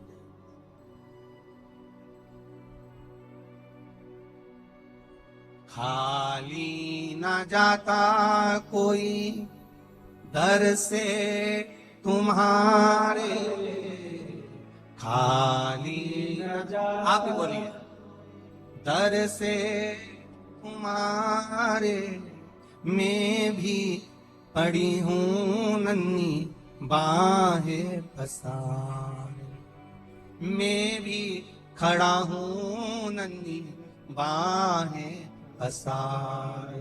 अपने हृदय से लगा लो, लगा लो, गिरा जा रहा हूँ, उठा लो प्रभु अपने दर से, अब तो न टालो, गिरा जा रहा हूँ, उठा लो। अहम से दूर हो जाए, अहंकार से। एक पत्र आया है, बड़ा सुंदर है, देखिए।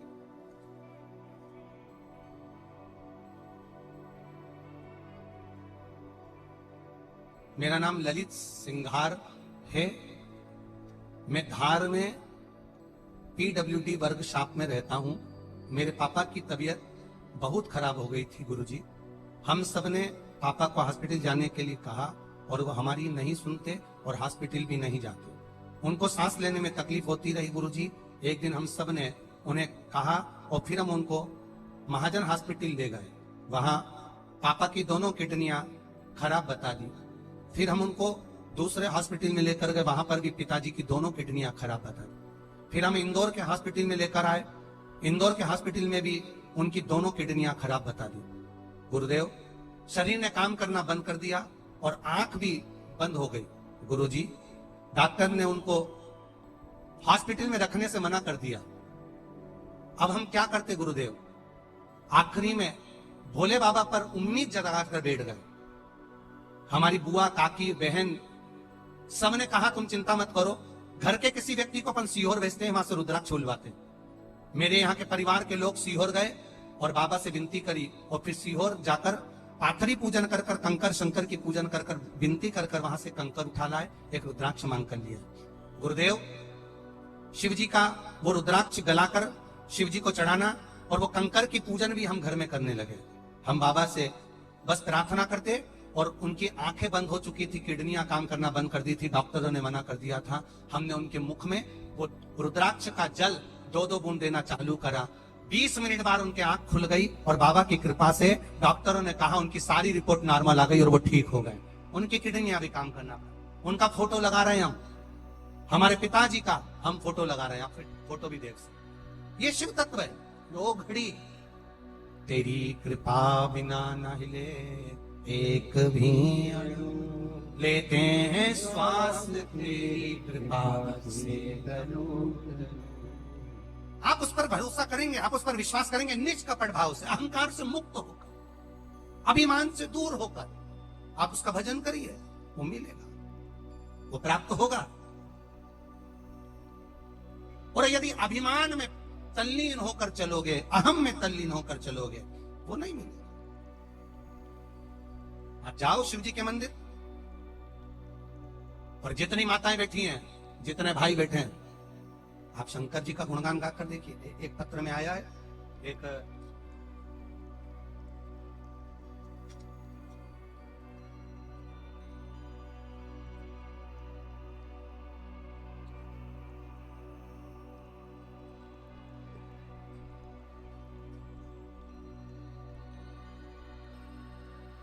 स्वाति राहुल पेरुलिया, बेटमा के ही हैं, यहाँ के शायद पार्षद हैं।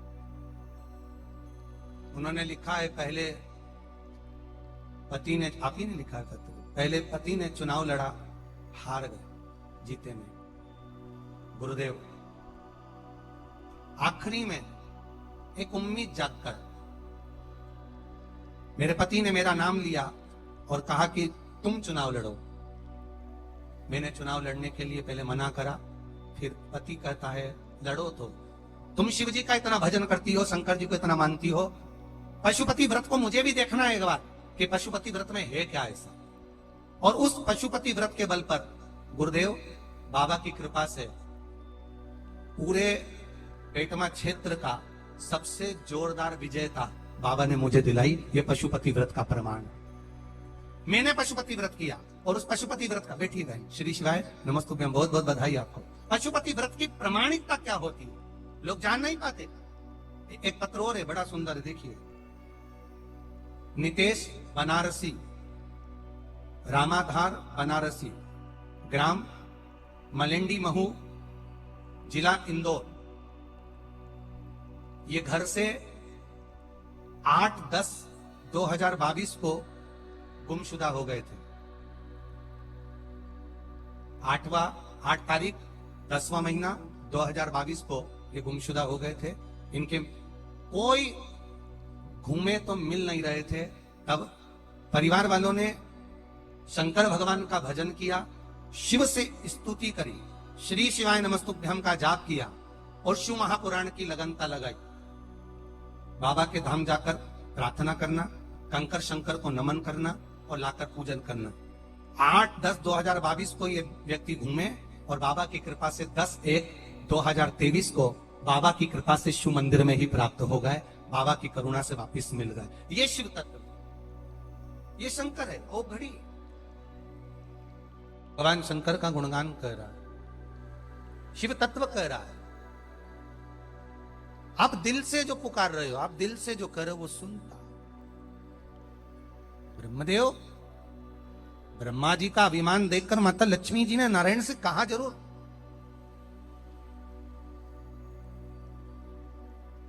लक्ष्मी जी ने कहा आप कुछ बोलते क्यों नहीं हो?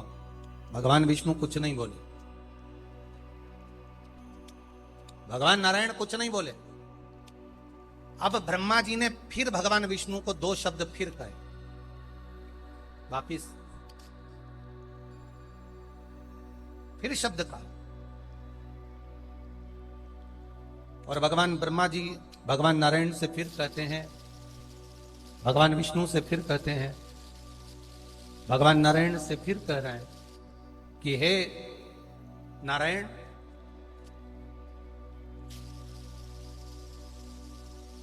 ये पंखे के कारण हो रहा है, पंखा बंद कर दो ये वाला। हे नारायण,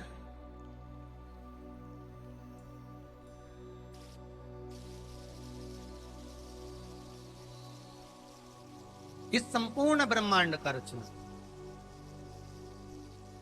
इस संपूर्ण ब्रह्मांड की रचना का कार्य मेरा, और संपूर्ण ब्रह्मांड की रचना का कार्य अगर मेरा है तो ब्रह्मा जी भगवान विष्णु से कह रहे हैं कि अब ये रचना मेरे हाथ की हुई है, ये रचना संपूर्ण मैंने करी है, ये संपूर्ण रचना करने वाला मैं हूं जानकर फिर ब्रह्मदेव ने भगवान विष्णु को दो शब्द कहे। तब नारायण उठे और ब्रह्मा जी को कहने लगे, ब्रह्मा जी आप मेरी नाभि से उत्पन्न हो, कमल के पुष्प पर मैंने तुम्हें उत्पन्न किया है, मेरी नाभि के द्वारा तुम प्रकट हुए, मेरी नाभि के द्वारा तुम प्रकट हुए। और यदि तुम मेरी नाभि के द्वारा प्रकट हुए हो तो तुम मेरे पुत्र हो। भगवान ब्रह्मदेव ने फिर भगवान विष्णु से कहा, मैं ना तो किसी का पुत्र हूं और ना मैं किसी को अपना पिता मानता हूं। जानकर फिर क्रोध बढ़ता गया, बढ़ता गया, बढ़ता गया, क्योंकि ब्रह्मा जी का अभिमान बड़ा विचित्र अभिमान, ब्रह्मा बढ़ता क्रोध बढ़ा, खूब बढ़ा, दोनों में विवाद हो गया।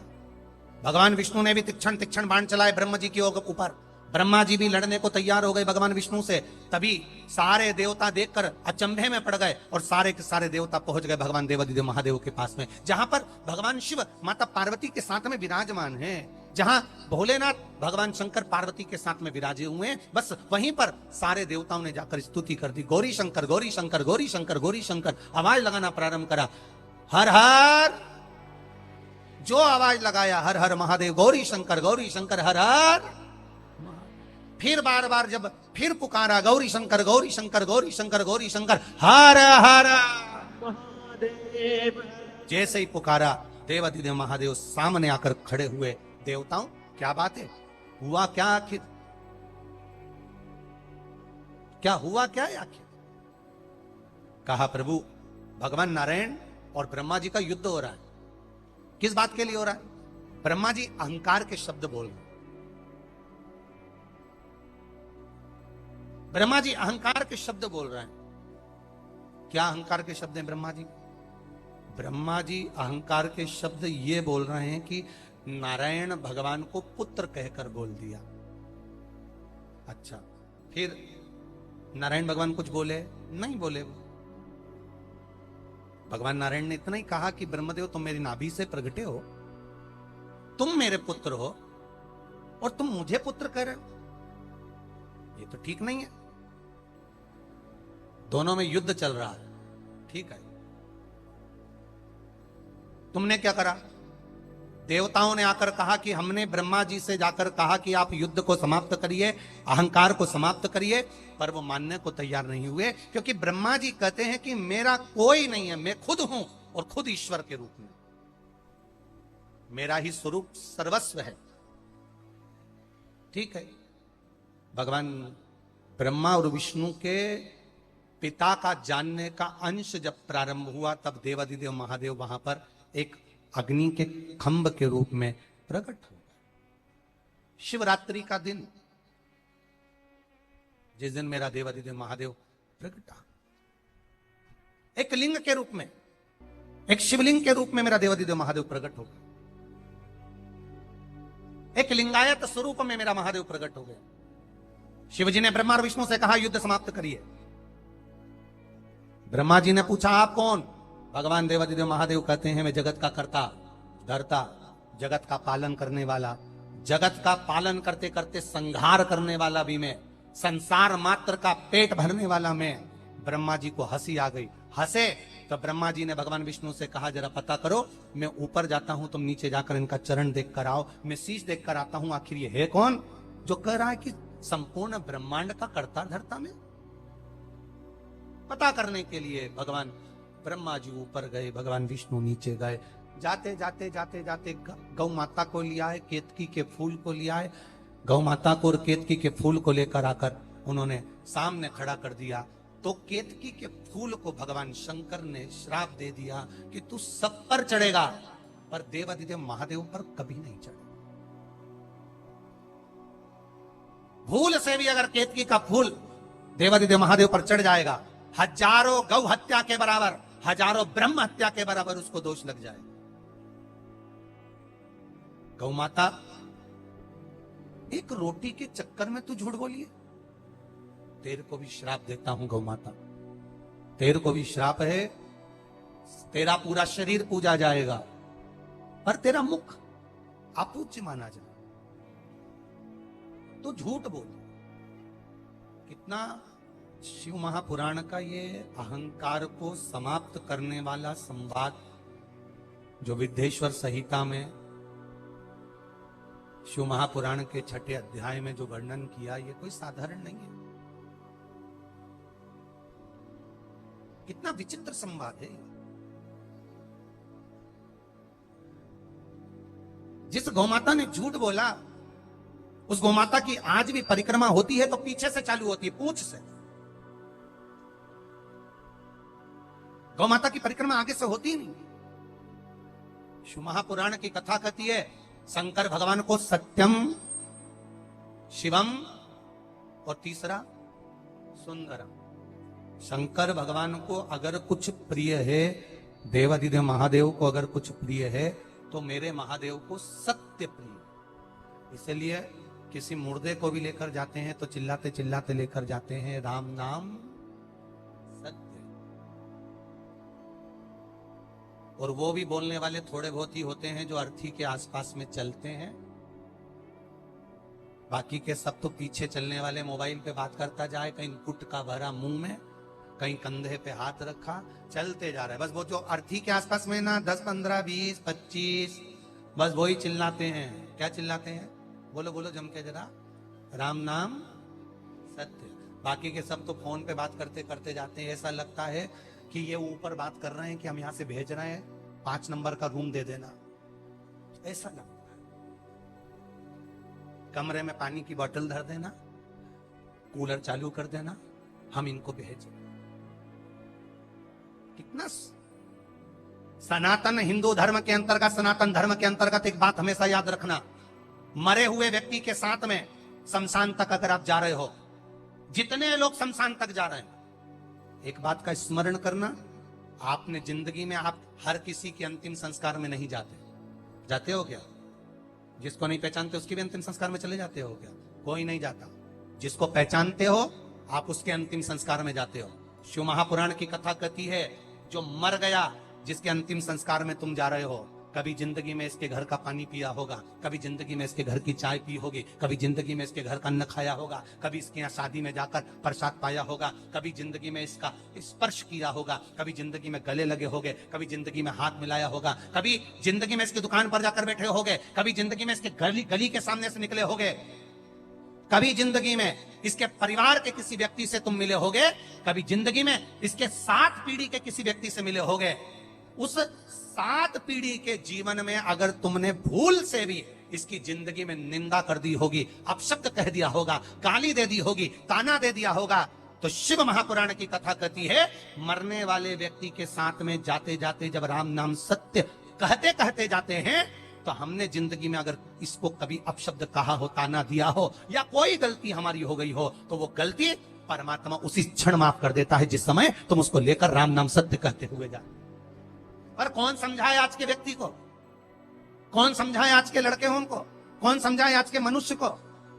आगे आगे वाले बोल रहे हैं राम नाम सत्य, पीछे वाले आराम से फोन पे बात करते हुए जा रहे हैं, आराम से गुटखा थूकते हुए जा रहे हैं, आराम से तंबाकू खाते हुए जा रहे हैं, ठिठोली करते जा रहे हैं, बात करते हुए जा रहे हैं, कंधे पर हाथ रखते हुए जा रहे हैं। नाना भाई, जितनी देर तक शमशान ना आए और जितनी दूर तुम चलकर जा रहे हो उतनी देर तक तुम्हारे मुख से केवल राम का गुणगान होना चाहिए, क्योंकि जो व्यक्ति जा रहा है उसका कर्जा आज की आज चुका दो तो बाद में चुकाना नहीं पड़ेगा, फिर जन्म लेना नहीं पड़ेगा। किसी का एक गिलास पानी भी अगर तुमने पिया है और उसके अंतिम संस्कार में भी गए हो तो राम नाम सत्य कहने से वो कर्जा चुक जाता है, राम के नाम का स्मरण करने से वो कर्जा चुक जाता है। क्यों देकर आते हो वो 5 लकड़ी?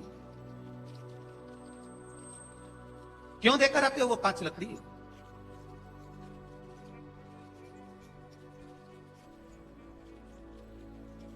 क्यों देकर आते हो वो कंडे का 5 टुकड़ा? चिड़चिड़ आवाज आ रही है। क्यों देकर आते हो? उसका कारण क्या है? केवल हमारे और उसके बीच में कोई कर ना रहा, हमारे और उसके बीच में कोई कर्जा ना रहा, हमारे और उसके बीच में कोई कर ना, हमारे और उसके बीच में कोई कर्जा ना हो। इसलिए मुख से जब लेकर जाओ तो भजन करते करते ले जा रहे हो उसको। सत्य बोलिए। रोज सत्य नहीं बोल सकते तो शंकर जी के मंदिर में जब जाओ, शिव के शिवालय में जब जाओ, शंकर के मंदिर में 1 लोटा जल चढ़ाने जाओ, तब सत्य बोलिए। 7 दिन में कम से कम 1 दिन ऐसा निकाल लो कि मैं आज सत्य बोलूंगा, और वो किसी को बताना नहीं कि कब सत्य बोला था। किसी को बताने की जरूरत नहीं है।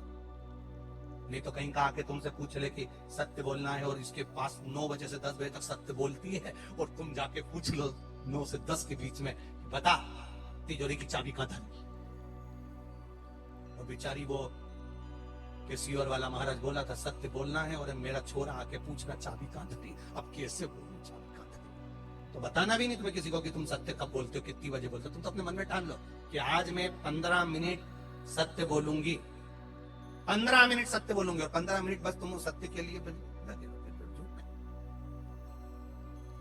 कितना झूठा जमाना आ गया, कितना झूठा।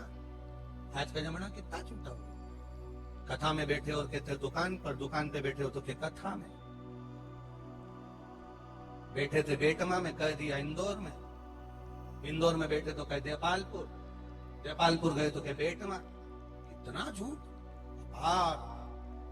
इसीलिए फिर निवेदन है राम नाम बोलो, बोलो अच्छे से बोलो, जरा अच्छे से, राम नाम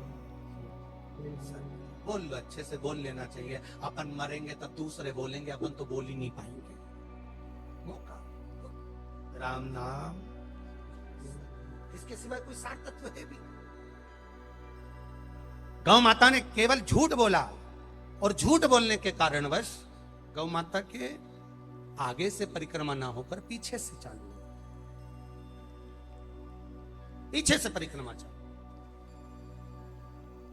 और जो पीछे से परिक्रमा चालू हुई, भगवान देवाधिदेव महादेव ने दर्शा दिया कि ये श्रेष्ठता नहीं है, तुम झूठ बोली हो और झूठ बोलने का फल तुम्हें मिला। इसलिए महादेव ने गौ माता को श्राप दिया, केतकी के पुष्प को श्राप दिया।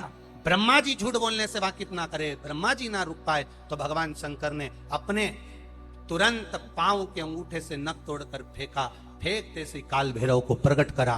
काल भैरव ने अपनी चीटी उंगली का नख फेंककर ब्रह्मा जी का शीश काट दिया। शीश लुढ़कता लुढ़कता लुढ़कता लुढ़कता लुढ़कता लुढ़कता गया, और ब्रह्मा जी के रक्त से एक नदी प्रकट हो गई, जिसका नाम कर्मनाशा नदी पड़ गई। कर्मनाशा जो आज भी उत्तर प्रदेश में बहती है, उस नदी में कोई पुण्यवान ने जिंदगी में कोई यज्ञ अनुष्ठान व्रत पूजन जो भी करा होता है, उसका छींटा भी अगर शरीर पर लग जाए तो उसके जीवन का सारा पुण्य समाप्त हो जाता है। ऐसी कर्मनाशा नदी। एक बात बहुत ध्यान लगाकर सुनिएगा। एक बेलपत्री, और उस बेलपत्री में एक चंदन की बिंदी और एक अक्षत का दाना मात्र रखकर भी अगर शिवालय पर चढ़ा दी जाती है, एक बेलपत्री, एक चंदन का बिंदी, और चंदन फिर निवेदन करेंगे। आज के जमाने में तुम लोग सब घिसा घिसाया, पड़ा पड़ाया, डब्बी का सामान ले लेकर, वो नहीं, चंदन की मुठिया रखो, थोड़ा सा भी घिसो, जरा सा भी घिसो, उसकी एक बिंदी और एक चावल का दाना जब हम भगवान देवादिदेव महादेव को समर्पित करते हैं, अपनी कामना कर कर समर्पित करते हैं, तो निश्चितता है कि आपने व्रत करा ना करा, आपने उद्यापन करा ना करा, आपने अनुष्ठान करा ना करा, शिव महापुराण की कथा कहती है शंकर भगवान उसका फल शीघ्र प्रदान कर देते हैं। भले आपने कुछ करा ना करा, उसका फल तुम्हें मिल जाए। एक पत्र आया है, देखिए।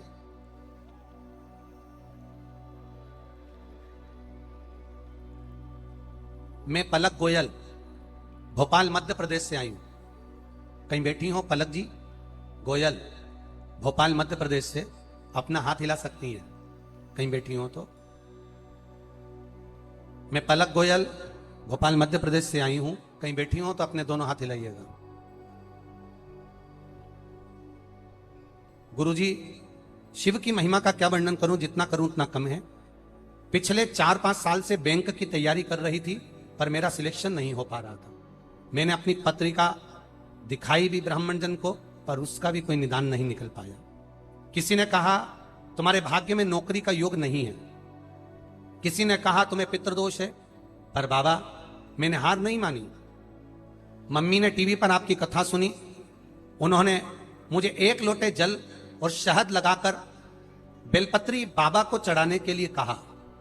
गुरुदेव, मैंने ये उपाय करा और परीक्षा देने गई। इस साल जनवरी में मेरा परिणाम आया और मेरा बैंक में सिलेक्शन हो गया। मुझे बेटमा के पास सागौर कुटी में ही पोस्टिंग मिल गई। मेरे बाबा की कृपा से मुझे सरकारी नौकरी मिल गई। यह शिव तत्व है। यो घड़ी करो शिव भक्ति। आपने जो भजन किया है, आपने जो स्मरण किया है, आपने जो संकीर्तन किया है, वो खाली नहीं जा सकता। खाली न जाता कोई दर से तुम्हारे, खाली न जाता कोई दर से तुम्हारे।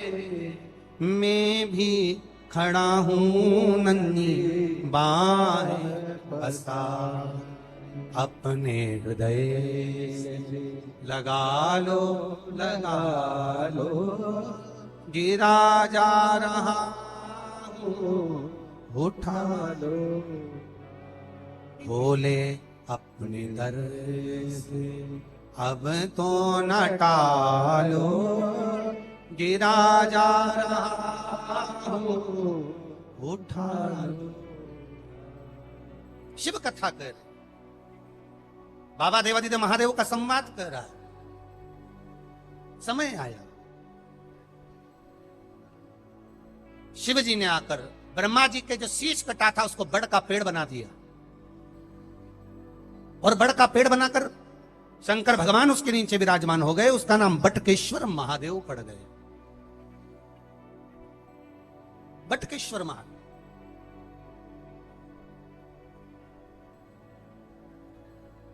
बोल बटकेश्वर महादेव की जय। एक बटकेश्वर महादेव। बड़ के पेड़ के नीचे जो शिवलिंग होता है वो बटकेश्वर महादेव कहलाता है। पीपल के वृक्ष के नीचे जो शिवलिंग होता है वो पिपलेश्वर महादेव कहलाता है।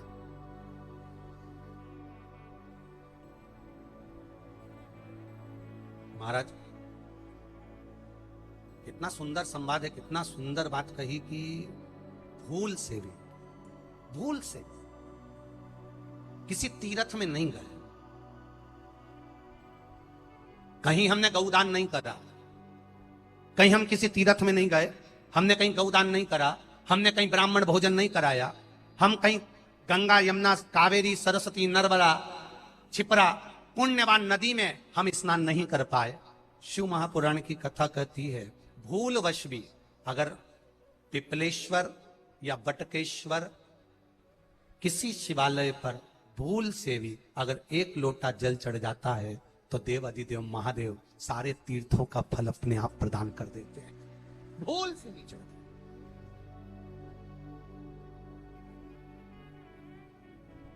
एकांतेश्वर महादेव जो कि एकांत में बैठा हुआ है, एकांतेश्वर महादेव अकेला बैठा है अलमस्त होकर। आप जा रहे हो गाड़ी लेकर, आप 4 व्हीलर गाड़ी में जा रहे हो, ट्रैक्टर में जा रहे हो, ट्राली में बैठकर जा रहे हो, क्रूजर में बैठकर जा रहे हो, 2 व्हीलर गाड़ी में बैठकर जा रहे हो, और एकांतेश्वर महादेव का मंदिर दिख गया, कोई एकांत में, भले उसका नाम नहीं मालूम तुमको कि कौन सा महादेव, और अकेला बैठा है जंगल में, वृक्ष की छांव में, एक ओटले पर, कोई दीवार नहीं, कोई जाली नहीं, कोई गेट नहीं, कुछ भी नहीं। ये शंकर जी के मंदिर में तो ये कपाट अब लगने लगे, दरवाजे अब लगने लगे। पहले के समय में शंकर जी के मंदिर में दरवाजा नहीं होता था। क्यों? क्योंकि पिता का दरवाजा, पिता का द्वार और माता का द्वार, एक माँ के मंदिर में भी दरवाजा नहीं होता, एक पिता के मंदिर में भी दरवाजा नहीं होता। माता पिता रात भर नहीं सोते, वो अपने बच्चे की सुरक्षा के लिए खड़े रहते हैं। तो शिव के मंदिर में पहले दरवाजा नहीं होता था, कपाट नहीं होता था। शिव जी के हृदय में कपट नहीं है और मंदिर में कपाट नहीं, ये निश्चित। ओटले पर बैठा है मेरा देवदेव, एकांत में बैठा है, अकेला।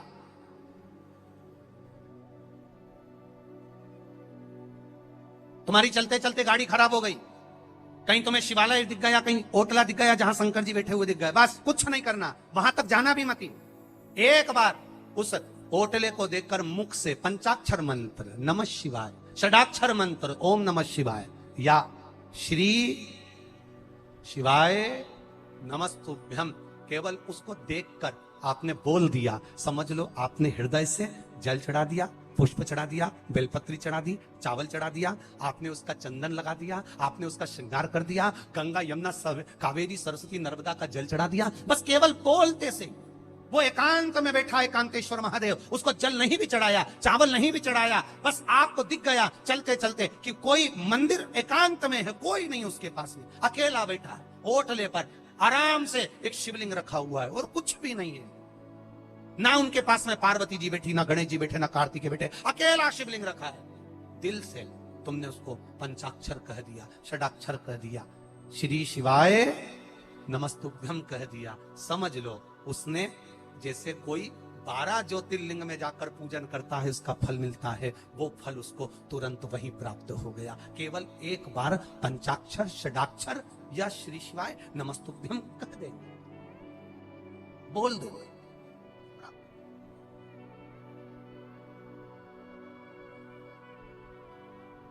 बस उसके मंत्र का स्मरण, बस उसका जाप, उसका स्मरण, उसकी भक्ति, उसका भजन, उसका कीर्तन हमें फल देगी।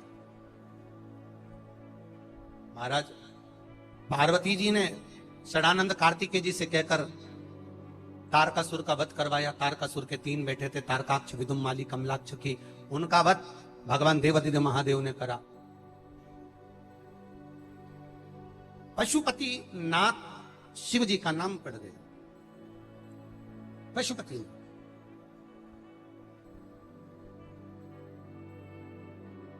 नाम पड़ गया पशुपतिनाथ।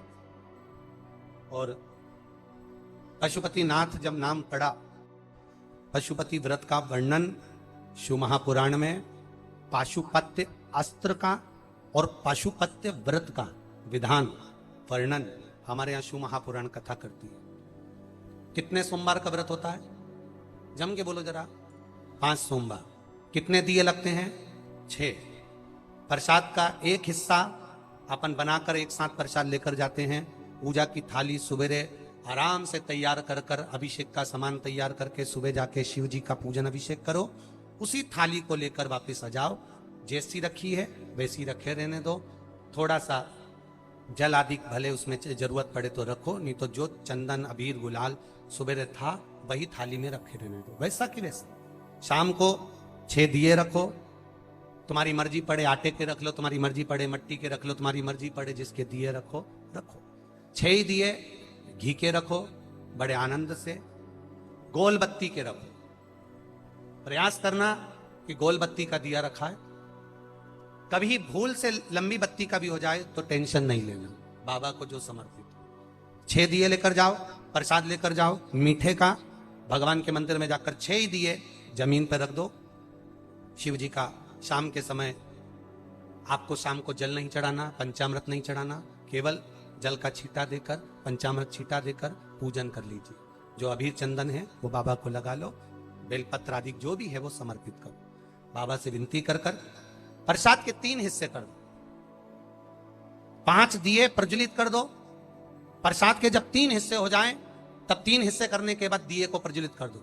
5 दिए प्रज्वलित करो, पूजन करो। 2 हिस्से मंदिर में छोड़कर प्रसाद का 1 हिस्सा जब थाली में रख लो, तब 6ठे नंबर का दिया जो तुमने जलाया नहीं है, प्रज्वलित नहीं करा, उस दिए को थाली के अंदर रख लो। बाबा को विनती करो, आज मेरा पहला पशुपति व्रत है बाबा, स्वीकार करना। सबकी झोली भरी, मेरी भी भरना बाबा। दिल से प्रार्थना करना, बाबा से विनती कर कर दिया लेकर प्रसाद का 1 हिस्सा लेकर अपने घर आइए। घर में प्रवेश करते समय अपना सीधा, अपना राइट हैंड सीधा हाथ, अंदर जाते समय जहां पड़ता हो वहीं बैठ जाओ।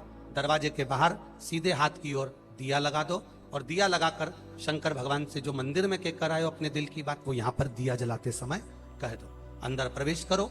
भोजन करने से पहले जो प्रसाद लेकर आए हो 1 हिस्सा पहले वो खाइए, फिर भोजन करिए। प्रसाद के हिस्से में से कोई को भी हिस्सा नहीं देना है, वो केवल आपको ही खाना है। आराम से खाओ। बीच में 2-3 व्रत हो जाएं, रजोधर्म आ गया या कोई व्रत पड़ गया या एकादशी पड़ गई, जिस व्रत को तुम करते करते आए हो, 30 त्योहार करते आए हो, वो पड़ गया तो अपना पशुपति व्रत उस समय पर छोड़ दो। 3 व्रत हो गए, 4 व्रत हो गए या 2 व्रत हो गए, उसको छोड़ दीजिए। अगर आपका कोई व्रत पड़ रहा है तो, नहीं पड़ रहा तो लाइन से करे जाओ। कोई अड़चन नहीं आए तो लाइन से करो, अड़चन आ जाए तो छोड़ दो। छोड़कर वापिस फिर व्रत चालू कर दो। 3 हुए हैं तो 4थे नंबर का करो, 4 हुए हैं तो 5वें नंबर का करो। 5वां व्रत जब पूरा हो, जैसी पूजन करते आए हो वैसे ही करो।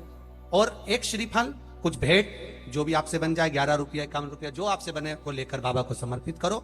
और 108 चावल के दाने या 108 फूल की पंखड़ी जो भी आपसे बन जाए वो बाबा को 1-1 कर समर्पित करो।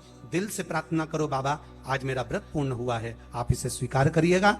घर पर आकर वही दिया जलाकर अंदर प्रवेश कर भोजन करिए। 5 पशुपति व्रत अवश्य करिए, ये हमारे जीवन को सफलता देने वाले हैं। भाव से, आनंद से करिए, ये शिव तत्व को जानने वाले।